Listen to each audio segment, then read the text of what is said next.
ਇਹ ਸਾਰੇ ਹੀ ਮਾਣਯੋਗ ਅਤੇ ਸਤਿਕਾਰਤ ਸਰੋਤਿਆਂ ਨੂੰ ਪਿਆਰ ਸਤਿਕਾਰ ਸਹਿਤ ਨਿੱਘੀ ਜਿਹੀ ਸਤਿ ਸ੍ਰੀ ਅਕਾਲ ਸਭ ਨੂੰ ਜੀਣ ਨੂੰ ਆਖਦੇ ਹਾਂ। ਸੋ ਤੇ ਪ੍ਰੋਗਰਾਮ ਦੇ ਵਿੱਚ ਆਪ ਸਭ ਦਾ ਨਿੱਘਾ ਸਵਾਗਤ ਹੈ। ਅਪਡੇਟ ਅਮਰੀਕਾ ਪ੍ਰੋਗਰਾਮ ਲੈ ਕੇ ਹਾਜ਼ਰ ਹੋ ਚੁੱਕੇ ਹਾਂ। ਮੈਂ ਰਾਜਕਨਵੀਰ ਸਿੰਘ, ਮੇਰੇ ਨਾਲ ਜੁੜ ਚੁੱਕੇ ਨੇ ਹਰਜੋਤ ਸਿੰਘ ਖਾਲਸਾ ਜੀ। ਜੀ ਆਇਆਂ ਨੂੰ ਸਵਾਗਤ ਹੈ, ਸਤਿ ਸ੍ਰੀ ਅਕਾਲ। ਸਤਿ ਸ਼੍ਰੀ ਅਕਾਲ, ਧੰਨਵਾਦ ਜੀ ਆਇਆਂ ਨੂੰ। ਪੰਜਾਬੀ ਰੇਡੀਓ ਯੂਐਸਏ ਦੇ ਜਿੰਨੇ ਵੀ ਸਰੋਤੇ ਸਾਡੇ ਸਾਰੇ ਹੀ ਏਐਮ ਸਟੇਸ਼ਨ, ਐਫਐਮ ਸਟੇਸ਼ਨ, ਘਰਾਂ ਦੇ ਵਿੱਚ ਰੇਡੀਓ ਸੈਟਸ ਦੇ ਰਾਹੀਂ, ਟੈਲੀਫੋਨ ਦੇ ਰਾਹੀਂ, ਫੇਸਬੁੱਕ, ਯੂਟਿਊਬ ਤੇ ਲਾਈਵ ਦੇਖ ਰਹੇ ਹੋ, ਸੁਣ ਰਹੇ ਹੋ, ਸਾਰਿਆਂ ਨੂੰ ਜੀ ਆਇਆਂ ਨੂੰ ਤੇ ਬਹੁਤ ਹੀ ਪਿਆਰ ਤੇ ਸਤਿਕਾਰ ਭਰੀ ਸਤਿ ਸ਼੍ਰੀ ਅਕਾਲ। ਸਰੋਤਿਓ, ਅੱਜ ਜੁਲਾਈ ਦੀ 6 ਤਰੀਕ ਆ, ਦਿਨ ਬੁੱਧਵਾਰ ਆ। ਤੁਹਾਡੇ ਲਈ ਸਵੇਰ ਦਾ ਅਪਡੇਟ ਅਮਰੀਕਾ ਪ੍ਰੋਗਰਾਮ ਲੈ ਕੇ ਹਾਜ਼ਰ ਹੋਏ ਆ। ਸਾਡੇ ਅੱਜ ਦੇ ਇਸ ਪ੍ਰੋਗਰਾਮ ਨੂੰ ਤੁਹਾਡੇ ਸਾਰਿਆਂ ਤੱਕ ਪਹੁੰਚਾਉਣ ਦੇ ਵਿੱਚ ਸਹਿਯੋਗ ਕਰਦੇ ਨੇ ਖਾਲਸਾ ਇੰਸ਼ੋਰੈਂਸ ਏਜੰਸੀ, ਜਿਨ੍ਹਾਂ ਦੇ ਕੋਲੋਂ ਤੁਸੀਂ ਹਰ ਇੱਕ ਤਰੀਕੇ ਦੀ ਇੰਸ਼ੋਰੈਂਸ ਕਰਵਾ ਸਕਦੇ ਹੋ। ਇੰਸ਼ੋਰੈਂਸ ਬਾਰੇ ਪਤਾ ਕਰਨ ਲਈ ਕਾਲ ਕਰ ਸਕਦੇ ਹੋ, ਨੰਬਰ 408 272 2500 4082722500। ਟੇਰਕੀਆਣਾ ਇਮੀਗ੍ਰੇਸ਼ਨ ਲਾ ਫਰਮ, ਇਮੀਗ੍ਰੇਸ਼ਨ ਦਾ ਹੋਵੇ ਕਿਸੇ ਵੀ ਤਰੀਕੇ ਦਾ ਕੰਮ, ਕਾਲ ਅਟਰਨੀ ਜੇ ਟੇਰਕੀਆਣਾ 415 909 0503 4159090503। Manjeet Singh, Narendra Kaur Kular, Avtar Singh, Manzil Clovis, Satnam Singh, Amarjit Singh Dosanjh, Sunny Purewal, Yuba City, Paramjit Singh Deol, Fresno, Lakhvir Singh Samra, Texas, Kamaljit Singh Makhan, Daulatpuria, Stockton, Onkar Singh, Fresno, Major Singh Sidhu, Vinder Dhaliwal, Hardial Singh, Inderjit Dhaliwal, Bakersfield, Jassi Gill, Raminder Basra, Talwinder Gill, Bakersfield, Harjit Singh, Lathrop, Antelope, truck stop, Burns, Wyoming ਤੇ ਜ਼ੈਂਡਰ ਗਰੁੱਪ, ਜਿੱਥੋਂ ਤੁਸੀਂ ਹੋਮ ਲੋਨਸ, ਘਰ ਖਰੀਦਣ ਅਤੇ ਘਰ ਵੇਚਣ ਦੀਆਂ ਸਾਰੀਆਂ ਸਰਵਿਸਿਜ਼ ਲੈ ਸਕਦੇ ਹੋ।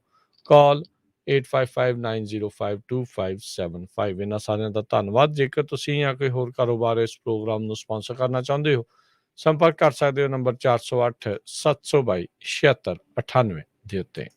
ਜੀ, ਅੱਜ ਦੀਆਂ ਖਬਰਾਂ ਵੱਲ ਆਈਏ ਤੇ ਸਭ ਤੋਂ ਪਹਿਲਾਂ ਜਿਸ ਤਰ੍ਹਾਂ ਆਪਾਂ ਕੱਲ ਦੱਸਿਆ ਸੀ ਵੀ ਸਿਟੀ ਆਫ ਟੋਰਾਂਟੋ, ਆਪਣੇ ਗੁਆਂਢੀ ਮੁਲਕ ਕੈਨੇਡਾ ਦੇ ਵਿੱਚ, ਉਹਨਾਂ ਨੇ ਜੋ ਸਿੱਖ ਸਿਕਿਉਰਿਟੀ ਗਾਰਡ ਸੀ ਉਹਨਾਂ ਦੇ ਉੱਤੇ ਬੈਨ ਲਾਤਾ ਸੀ। ਉਹ ਕਹਿੰਦੇ ਸੀ ਜਾਂ ਤਾਂ ਕਲੀਨ ਸ਼ੇਵਨ ਹੋਣੇ ਚਾਹੀਦੇ ਆ ਤੇ ਜਾਂ ਫਿਰ ਤੁਹਾਨੂੰ ਕੰਮ ਤੋਂ ਕੱਢਣਾ ਪਊਗਾ, ਜਿਹਦੇ ਕਰਕੇ 100 ਦੇ ਕਰੀਬ ਵਰਕਰਸ ਨੂੰ ਆਪਣੀ ਨੌਕਰੀ ਤੋਂ ਹੱਥ ਧੋਣੇ ਪਏ ਸੀ।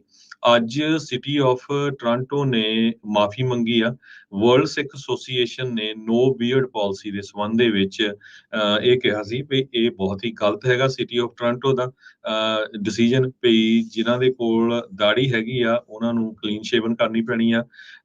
ਵੀ ਇਹ ਜੋ ਸਿਕਿਉਰਿਟੀ ਗਾਰਡਸ ਹੈਗੇ ਆ, ਜਦੋਂ ਸਿਟੀ ਦੇ ਨਾਲ ਕੰਮ ਕਰਦੇ ਆ, ਬਹੁਤ ਜਗ੍ਹਾ ਦੇ ਉੱਤੇ ਹੋਮਲੈਸ ਸ਼ੈਲਟਰਸ ਉੱਥੇ ਜਾਂਦੇ ਆ ਤੇ ਉਹ ਕਰੋਨਾ ਨੂੰ ਇੱਕ ਤਰ੍ਹਾਂ ਦੇ ਨਾਲ ਐਕਸਪੋਜ਼ ਹੋ ਸਕਦੇ ਹੈਗੇ ਆ।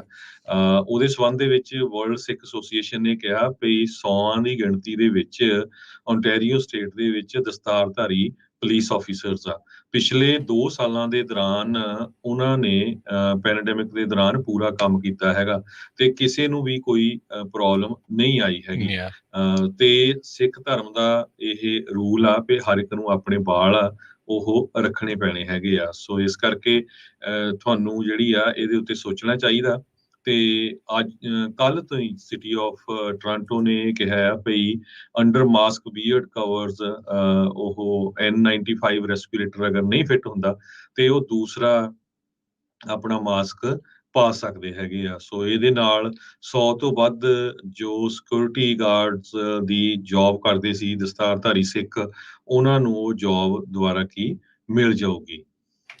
ਸੋ ਇਹ ਮੁੱਦਾ ਜਿਹੜਾ ਭਖਿਆ ਤੇ ਉਸ ਤੋਂ ਬਾਅਦ ਦੇ ਵਿੱਚ ਹੀ ਹਰਜੋਤ ਸਿੰਘ ਜੀ ਇਹ ਚੀਜ਼ ਸਾਹਮਣੇ ਜਿਹੜੀ ਉਹ ਆਈ ਸੀਗੀ। ਸੋ ਕੱਲ ਵੀ ਆਪਾਂ ਜਿੱਦਾਂ ਜ਼ਿਕਰ ਕੀਤਾ ਵੀ ਪਹਿਲੋਂ ਇਹ ਦੋਸ਼ ਸਿਟੀ ਆਫ ਟੋਰਾਂਟੋ ਵਾਲਿਆਂ ਨੇ ਉਸ ਕੰਪਨੀ ਦੇ ਉੱਤੇ ਪਾਉਣ ਦੀ ਕੋਸ਼ਿਸ਼ ਕੀਤੀ ਵੀ ਇਹਨਾਂ ਦੀ ਪਾਲਿਸੀ ਆ, ਜਿਸ ਕਰਕੇ ਇਹਨਾਂ ਨੇ ਸਿੱਖਾਂ ਨੂੰ, ਜਿਨ੍ਹਾਂ ਦੇ ਦਾੜੀਆਂ ਆ, ਉਹਨਾਂ ਨੂੰ ਕੱਢਣ ਦੀ ਗੱਲ ਕੀਤੀ ਹੈ। ਪਰ ਬਾਅਦ ਦੇ ਵਿੱਚ ਉਹ ਜਿਹੜੀ ਈਮੇਲ ਸਾਹਮਣੇ ਆ ਗਈ ਵੀ ਇਹ ਤਾਂ city of Toronto the he policy ਸੀ। ਇਸ ਦੇ ਉੱਤੇ NDP ਦੇ ਜਿਹੜਾ ਲੀਡਰ ਜਗਮੀਤ ਸਿੰਘ ਆ, ਉਸਨੇ ਵੀ ਇਤਰਾਜ਼ ਜਿਹੜਾ ਉਹ ਜਤਾਇਆ ਤੇ ਉਹਨਾਂ ਨੇ ਵੀ ਇਹੀ ਮੰਗ ਕੀਤੀ ਸੀ ਵੀ ਇਸ ਦੀ ਮੁੜ ਬਹਾਲੀ ਹੋਣੀ ਚਾਹੀਦੀ ਆ। ਦੁਨੀਆ ਭਰ ਦੇ ਵਿੱਚ ਇਹੀ ਆਵਾਜ਼ ਜਿਹੜੀ ਆ ਉਹ ਉੱਠੀ ਆ ਵੀ ਇਹ ਸ਼ਰੇਆਮ ਇੱਕ ਹਿਸਾਬ ਦੇ ਨਾਲ ਧੱਕਾ ਜਿਹੜਾ ਉਹ ਕਰਨ ਦੀ ਇਸ ਦੇ ਵਿੱਚ ਕੋਸ਼ਿਸ਼ ਸੀਗੀ।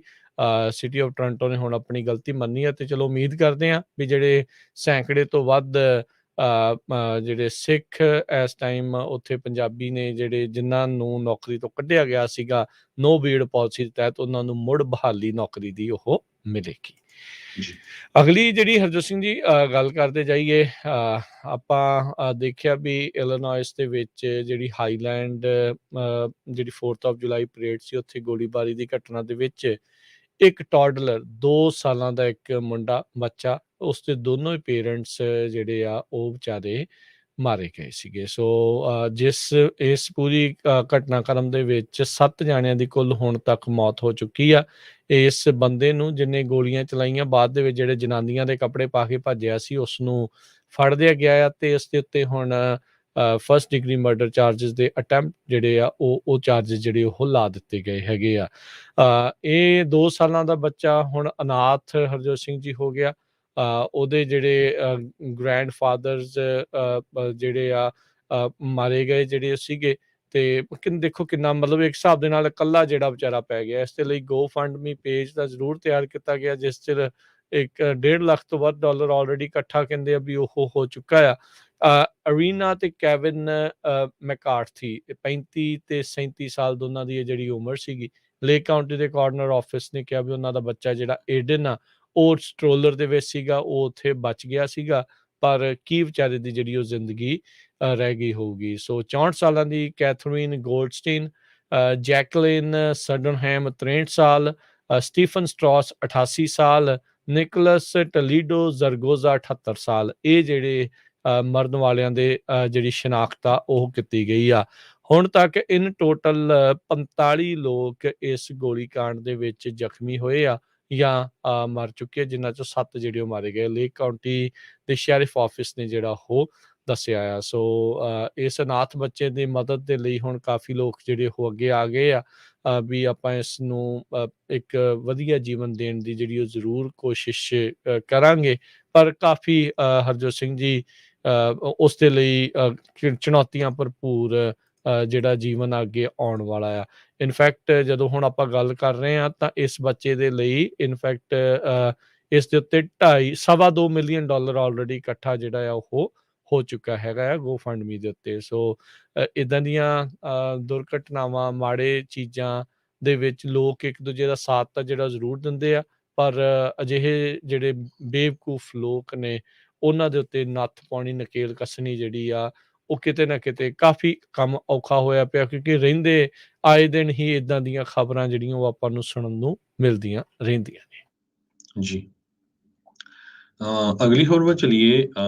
ਓਪੇਕ ਦੇ ਸੈਕਟਰੀ ਜਨਰਲ ਆ ਉਹਨਾਂ ਦੀ ਮੌਤ ਹੋ ਗਈ ਹੈਗੀ ਆ। Secretary general of the organization of petroleum exporting countries ਇਹ 63 ਸਾਲਾਂ ਦੇ ਮੁਹੰਮਦ ਬਰਕਿੰਡੋ ਟਿਊਜ਼ਡੇ ਨੂੰ ਹੀ ਕੱਲ ਅਬੂਜ਼ਾ ਨਾਈਜੀਰੀਆ ਦੇ ਵਿੱਚ ਇੱਕ ਮੀਟਿੰਗ ਕਰ ਰਹੇ ਸੀ ਜਿੱਥੇ ਉਹਨਾਂ ਨੇ ਉੱਥੇ ਦੀਆਂ ਅਥਾਰਟੀਜ਼ ਦੇ ਨਾਲ ਤੇ ਆਇਲ ਕਾਰਟਰਸ ਦੇ ਨਾਲ ਮੀਟਿੰਗ ਕੀਤੀ ਤੇ ਉਸ ਤੋਂ ਕੁਝ ਘੰਟਿਆਂ ਬਾਅਦ ਹੀ ਜਿਹੜੀ ਆ ਉਹਨਾਂ ਦੀ ਮੌਤ ਹੋ ਗਈ ਹੈਗੀ ਆ। ਇਹ ਜੋ ਆਇਲ ਇੰਡਸਟਰੀ ਆ ਇੱਕ ਤਰ੍ਹਾਂ ਨਾਲ ਉਹਨਾਂ ਦੇ ਲਈ ਸਰਪ੍ਰਾਈਜ਼ ਹੈਗੇ। ਕਹਿੰਦੇ ਵੀ ਕਾਫੀ ਉਹ ਵਧੀਆ ਇਨਸਾਨ ਸੀ ਤੇ ਸੈਕੰਡ ਟਰਮ ਉਹਨਾਂ ਦੀ ਹੈਡ ਆਫ ਓਪੇਕ 3 ਹਫ਼ਤਿਆਂ 'ਚ ਖਤਮ ਹੋਣੀ ਸੀ ਜੁਲਾਈ 31 ਨੂੰ।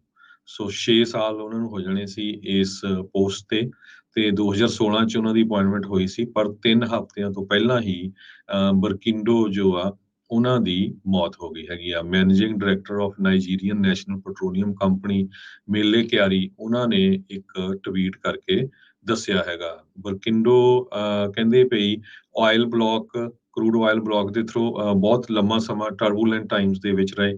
ਆਪਾਂ ਦੇਖਿਆ ਹੀ ਆ ਪੈਂਡੈਮਿਕ ਦੇ ਦੌਰਾਨ ਜਾਂ ਹੁਣ ਪੈਂਡੈਮਿਕ ਦੇ ਦੌਰਾਨ ਆਇਲ ਦੀਆਂ ਪ੍ਰਾਈਸਿਸ ਬਿਲਕੁਲ ਹੀ ਜ਼ੀਰੋ ਤੇ ਚਲ ਗਈਆਂ ਸੀ, $20 ਤੱਕ ਚਲ ਗਈਆਂ ਸੀ। ਉਸ ਤੋਂ ਬਾਅਦ ਫਿਰ ਹੁਣ ਰਾਈਟ ਨਾਓ ਕਿੰਨੀ ਜ਼ਿਆਦਾ ਉੱਪਰ ਚਲੇ ਗਈਆਂ ਹੈਗੀਆਂ। ਓਪੇਕ ਦੇ 13 ਮੈਂਬਰ ਸਟੇਟਸ ਹੈਗੀਆਂ। 1.24 ਬਿਲੀਅਨ ਕਰੂਡ ਆਇਲ ਰਿਜ਼ਰਵ ਉਹ ਪ੍ਰੋਵਾਈਡ ਕਰਦਾ। 80% ਦੁਨੀਆ ਦਾ ਸ਼ੇਅਰ ਇਹ ਓਪੇਕ ਦੇ ਥਰੂ ਆਉਂਦਾ ਹੈਗਾ। ਜੀ ਬਿਲਕੁਲ।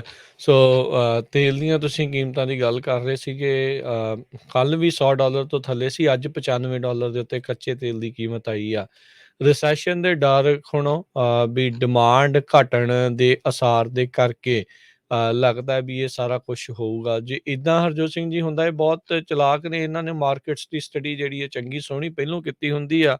ਇਹਨਾਂ ਨੇ ਆਲਰੇਡੀ ਸਪਲਾਈ ਜਿਹੜੀ ਉਹ ਘਟਾਉਣੀ ਸ਼ੁਰੂ ਕਰ ਦੇਣੀ, ਜਿਹੜਾ ਤੇਲ ਕੱਢਣ ਦੀ ਰਫਤਾਰ ਆ ਉਹ ਉਹਨਾਂ ਨੇ ਡਿਪ ਕਰ ਦੇਣੀ ਆ, ਸਲੋ ਕਰ ਦੇਣੀ ਆ, ਜਿਹਦੇ ਨਾਲ ਫਿਰ ਉਹ ਬਰਾਬਰ ਜਿਹੜੀ ਉਹ ਰਵੇ ਵੀ ਜਿੰਨੀ ਡਿਮਾਂਡ ਆ ਉੱਥੇ ਉਨੀ ਸਪਲਾਈ ਜਿਹੜੀ ਉਹ ਰਹੇਗੀ। ਸੋ ਲੈਟਸ ਸੀ ਅੱਗੇ ਕੀ ਬਣਦਾ ਆ। ਪਰ ਹੌਲੀ-ਹੌਲੀ ਓਵਰਆਲ ਜਿਹੜੀ ਮਾਰਕੀਟ ਦੇ ਵਿੱਚ ਤੇਲ ਦੀਆਂ ਕੀਮਤਾਂ ਘਟ ਰਹੀਆਂ ਨੇ। ਆਪਾਂ ਕੱਲ੍ਹ ਵੀ ਖਬਰ ਦੱਸੀ ਸੀ ਵੀ 21 ਦਿਨ ਹੋ ਗਏ ਲਗਾਤਾਰ ਪ੍ਰਾਈਸਿਸ ਜਿਹੜੇ ਯੂਐਸ ਦੇ ਵਿੱਚ ਤੇਲ ਦੇ ਉਹ ਥੱਲੇ ਵੱਲ ਨੂੰ ਜਿਹੜੇ ਉਹ ਜਾ ਰਹੇ ਨੇ, ਤੇ ਕੱਚੇ ਤੇਲ ਦੀਆਂ ਕੀਮਤਾਂ ਘਟਣ ਦੇ ਨਾਲ ਆਪਾਂ ਉਮੀਦ ਕਰਦੇ ਹਾਂ ਵੀ ਆਪਾਂ ਨੂੰ ਆਪਣੇ ਨੇੜਲੇ ਗੈਸ ਸਟੇਸ਼ਨਾਂ ਦੇ ਉੱਤੇ ਵੀ ਇਹ ਰਿਫਲੈਕਟ ਹੁੰਦੇ ਨਜ਼ਰ ਆਉਣਗੇ। ਇਕੋਨਮੀ ਦੀ ਹੋਈ ਜੇ ਹਰਜੋਤ ਸਿੰਘ ਜੀ ਗੱਲ ਕਰਦੇ ਜਾਈਏ, ਯੂਐਸ ਦੇ ਵਿੱਚ ਜਿਹੜੀਆਂ ਜੋਬ ਓਪਨਿੰਗਸ ਆ ਉਹ ਅੱਗੇ ਦੇ ਨਾਲੋਂ ਘਟੀਆਂ ਆ, ਪਰ ਅਜੇ ਵੀ 11.3 ਮਿਲੀਅਨ ਜਿਹੜੀਆਂ ਜੋਬ ਓਪਨਿੰਗਸ ਉਪਲਬਧ ਨੇ। ਲੇਬਰ ਮਾਰਕੀਟ ਕਹਿੰਦੇ ਆ ਇਤਿਹਾਸਿਕ ਤੌਰ ਦੇ ਉੱਤੇ ਸਟਰੋਂਗ ਚੱਲ ਰਹੀ ਹੈਗੀ ਆ। ਲੇ-ਆਫਸ ਪਿਛਲੇ ਮਹੀਨੇ ਦੇ ਵਿੱਚ ਆਪਾਂ ਦੇਖਿਆ ਸੀਗਾ ਵੀ ਅਚਾਨਕ ਕਿੰਨੇ ਹੀ ਲੇ-ਆਫ ਦੀਆਂ ਜਿਹੜੀਆਂ ਖਬਰਾਂ ਆ ਉਹ ਆਉਣੀਆਂ ਸ਼ੁਰੂ ਹੋਈਆਂ। ਮਈ ਮਹੀਨੇ ਦੇ ਜਿਹੜੇ ਆંકੜੇ ਆ ਇਹ ਹੁਣ ਆਏ ਨੇ ਵੀ ਲੇਬਰ ਮਾਰਕੀਟ ਅਜੇ ਵੀ ਪੂਰੀ ਤਰ੍ਹਾਂ ਤੱਤੀ ਆ, ਗਰਮ ਆ, ਰੈੱਡ ਹੌਟ ਆ, ਤੇ ਜਿਹੜੀਆਂ ਜੋਬ ਓਪਨਿੰਗਸ ਆ ਉਹ ਪਹਿਲਾਂ ਦੇ ਨਾਲੋਂ ਘਟੀਆਂ ਨੇ, ਪਰ ਅਜੇ ਵੀ ਰਿਕਾਰਡ ਤੋੜ 11 ਮਿਲੀਅਨ ਦੇ ਉੱਤੇ ਚੱਲ ਰਹੀਆਂ। ਕਹਿੰਦੇ ਵੀ ਲਗਾਤਾਰ 6 ਮਹੀਨੇ ਹੋ ਚੁੱਕੇ ਨੇ ਲੇਬਰ ਮਾਰਕੀਟ ਦੇ ਵਿੱਚ ਵੀ 11 ਮਿਲੀਅਨ ਤੋਂ ਵੱਧ ਜੋਬਸ ਜਿਹੜੀਆਂ ਆ ਉਹ ਅਵੇਲੇਬਲ ਆ, ਤੇ ਲੇ-ਆਫਸ ਐਕਸਟ੍ਰੀਮਲੀ ਲੋ ਆ ਉਸ ਦੇ ਜਿਹੜੇ ਉਹ ਮੁਕਾਬਲੇ। ਸੋ ਹੁਣ ਜਿਹੜੇ ਕਹਿੰਦੇ ਵੀ ਮਈ ਮਹੀਨੇ ਦੇ ਵਿੱਚ ਲੋਕਾਂ ਨੇ ਜਿਹੜੀਆਂ ਨੌਕਰੀਆਂ ਛੱਡ ਕੇ ਇੱਧਰ ਛੱਡ ਕੇ ਜਾਂ ਰਿਟਾਇਰ ਹੋ ਗਏ ਜਾਂ ਉਹਨਾਂ ਨੇ ਹੋਰ ਪਾਸੇ ਜਿਹੜੀਆਂ ਜੋਬਸ ਜਿਹੜੀਆਂ ਲੱਭੀਆਂ ਆ, ਉਹ 4.27 ਮਿਲੀਅਨ ਦੇ ਉੱਤੇ ਜਿਹੜਾ ਉਹ ਪਹੁੰਚਿਆ ਹੈ। ਸੋ 4 ਮਿਲੀਅਨ ਤੋਂ ਵੱਧ ਲੋਕਾਂ ਨੇ ਆਪਣੀਆਂ ਨੌਕਰੀਆਂ ਛੱਡ ਕੇ ਆਈਦਰ ਬੈਟਰ ਪੇ ਵੱਲ ਨੂੰ ਜਾਂ ਆਪਣੀ ਜੋਬ ਚੇਂਜ ਜਿਹੜੀ ਆ ਉਹ ਕੀਤੀ ਹੋਊਗੀ। ਸੋ ਜਿਹੜੀਆਂ ਕੁਇਟਸ ਆ ਲੋਕਾਂ ਨੇ ਜਿਹੜੀਆਂ, ਜਿਸ ਨੂੰ ਗ੍ਰੇਟ ਰੈਜ਼ਿਗਨੇਸ਼ਨ ਦਾ ਵੀ ਫਿਨੋਮੀਨਾ ਆਖਿਆ ਜਾ ਰਿਹਾ ਸੀਗਾ, ਉਹ ਪਹਿਲੀ ਵਾਰੀ 1 ਸਾਲ ਦੇ ਵਿੱਚ 4 ਮਿਲੀਅਨ ਤੋਂ ਉੱਤੇ ਜਿਹੜਾ ਹੋ ਗਿਆ ਆ। ਪੈਂਡੈਮਿਕ ਐਰਾ ਦੇ ਜਿਹੜੇ ਟ੍ਰੈਂਡਸ ਸੀਗੇ ਉਦੋਂ ਇਹ ਗ੍ਰੇਟ ਰੈਜ਼ਿਗਨੇਸ਼ਨ ਦਾ ਨਾਮ ਇਸ ਨੂੰ ਦਿੱਤਾ ਗਿਆ ਸੀਗਾ। ਵਾਈਟ ਕਾਲਰ ਪ੍ਰੋਫੈਸ਼ਨ ਬਿਜ਼ਨੈਸਿਸ ਦੇ ਵਿੱਚ ਜਿਹੜੀਆਂ ਜੋਬ ਓਪਨਿੰਗਸ ਆ ਉਹ 3.25 ਲੱਖ ਜਿਹੜੀਆਂ ਉਹ ਘਟੀਆਂ ਨੇ, ਤੇ ਮੈਨੂਫੈਕਚਰਿੰਗ ਦੇ ਵਿੱਚ 2 ਲੱਖ ਜਿਹੜੀਆਂ ਜੋਬ ਓਪਨਿੰਗਸ ਹੁਣ ਅੱਗੇ ਦੇ ਨਾਲੋਂ ਘਟ ਚੁੱਕੀਆਂ ਨੇ। ਸੋ ਲੈਟਸ ਸੀ ਅੱਗੇ ਹਰਜੋਤ ਸਿੰਘ ਜੀ ਕੀ ਬਣਦਾ ਆ। ਪਰ ਹਾਲ ਦੀ ਘੜੀ ਵੀ ਜੇ ਕੋਈ ਜੋਬ ਲੱਭ ਰਿਹਾ, ਜੋਬ ਦੀ ਭਾਲ ਦੇ ਵਿੱਚ ਆ, ਤਾਂ ਜੋਬਸ ਅਵੇਲੇਬਲ ਜ਼ਰੂਰ ਹੈਗੀਆਂ ਨੇ। ਇਹ ਹੁਣ ਦੇਖਣਾ ਹੋਊਗਾ ਵੀ ਕਿੱਦੋਂ ਤੱਕ ਜਿਹੜੀ ਉਹ ਗੱਲ ਰਹਿੰਦੀ ਆ, ਕਿਉਂਕਿ ਇਸ ਟਾਈਮ ਇਕੋਨਮੀ ਕਿਸ ਪਾਸੇ ਵੱਲ ਨੂੰ ਮੋੜਾ ਕੱਟੂਗੀ, ਇਹਦੇ ਤੇ ਬਹੁਤ ਵੱਡੇ ਜਿਹੜੇ ਸਵਾਲ ਨੇ। ਕਈ ਇਕੋਨਮਿਸਟ ਕਹਿੰਦੇ ਵੀ 3 ਰਾਹ ਜਿਹੜੀ ਇਕੋਨਮੀ ਆ ਉਹ ਲੈ ਸਕਦੀ ਆ, ਕਿਉਂਕਿ ਆਪਾਂ ਦੇਖ ਰਹੇ ਹਾਂ ਵੀ ਇਨਫਲੇਸ਼ਨ ਜਾਂ ਰਿਸੈਸ਼ਨ ਤੇ ਜਾਂ ਸੌਫਟ ਲੈਂਡਿੰਗ, ਇਹ ਤਿੰਨਾਂ ਦੇ ਵਿੱਚੋਂ ਕੋਈ ਇੱਕ ਚੀਜ਼ ਕਹਿੰਦੇ ਵੀ ਹੋ ਸਕਦੀ ਆ। ਤੇ ਫੈਡ ਦਾ ਜ਼ੋਰ ਲੱਗਾ ਪਿਆ ਆ ਇਨਫਲੇਸ਼ਨ ਨੂੰ ਹਾਲ ਦੀ ਘੜੀ ਘਟਾਉਣ ਦੇ ਲਈ, ਰਿਸੈਸ਼ਨ ਨੂੰ ਸਹੇੜਨ ਦੇ ਲਈ ਉਹ ਤਿਆਰ ਨੇ, ਮਹਿੰਗਾਈ ਨੂੰ ਘਟਾਉਣ ਦੇ ਲਈ। ਜੀ, ਬਿਲਕੁਲ।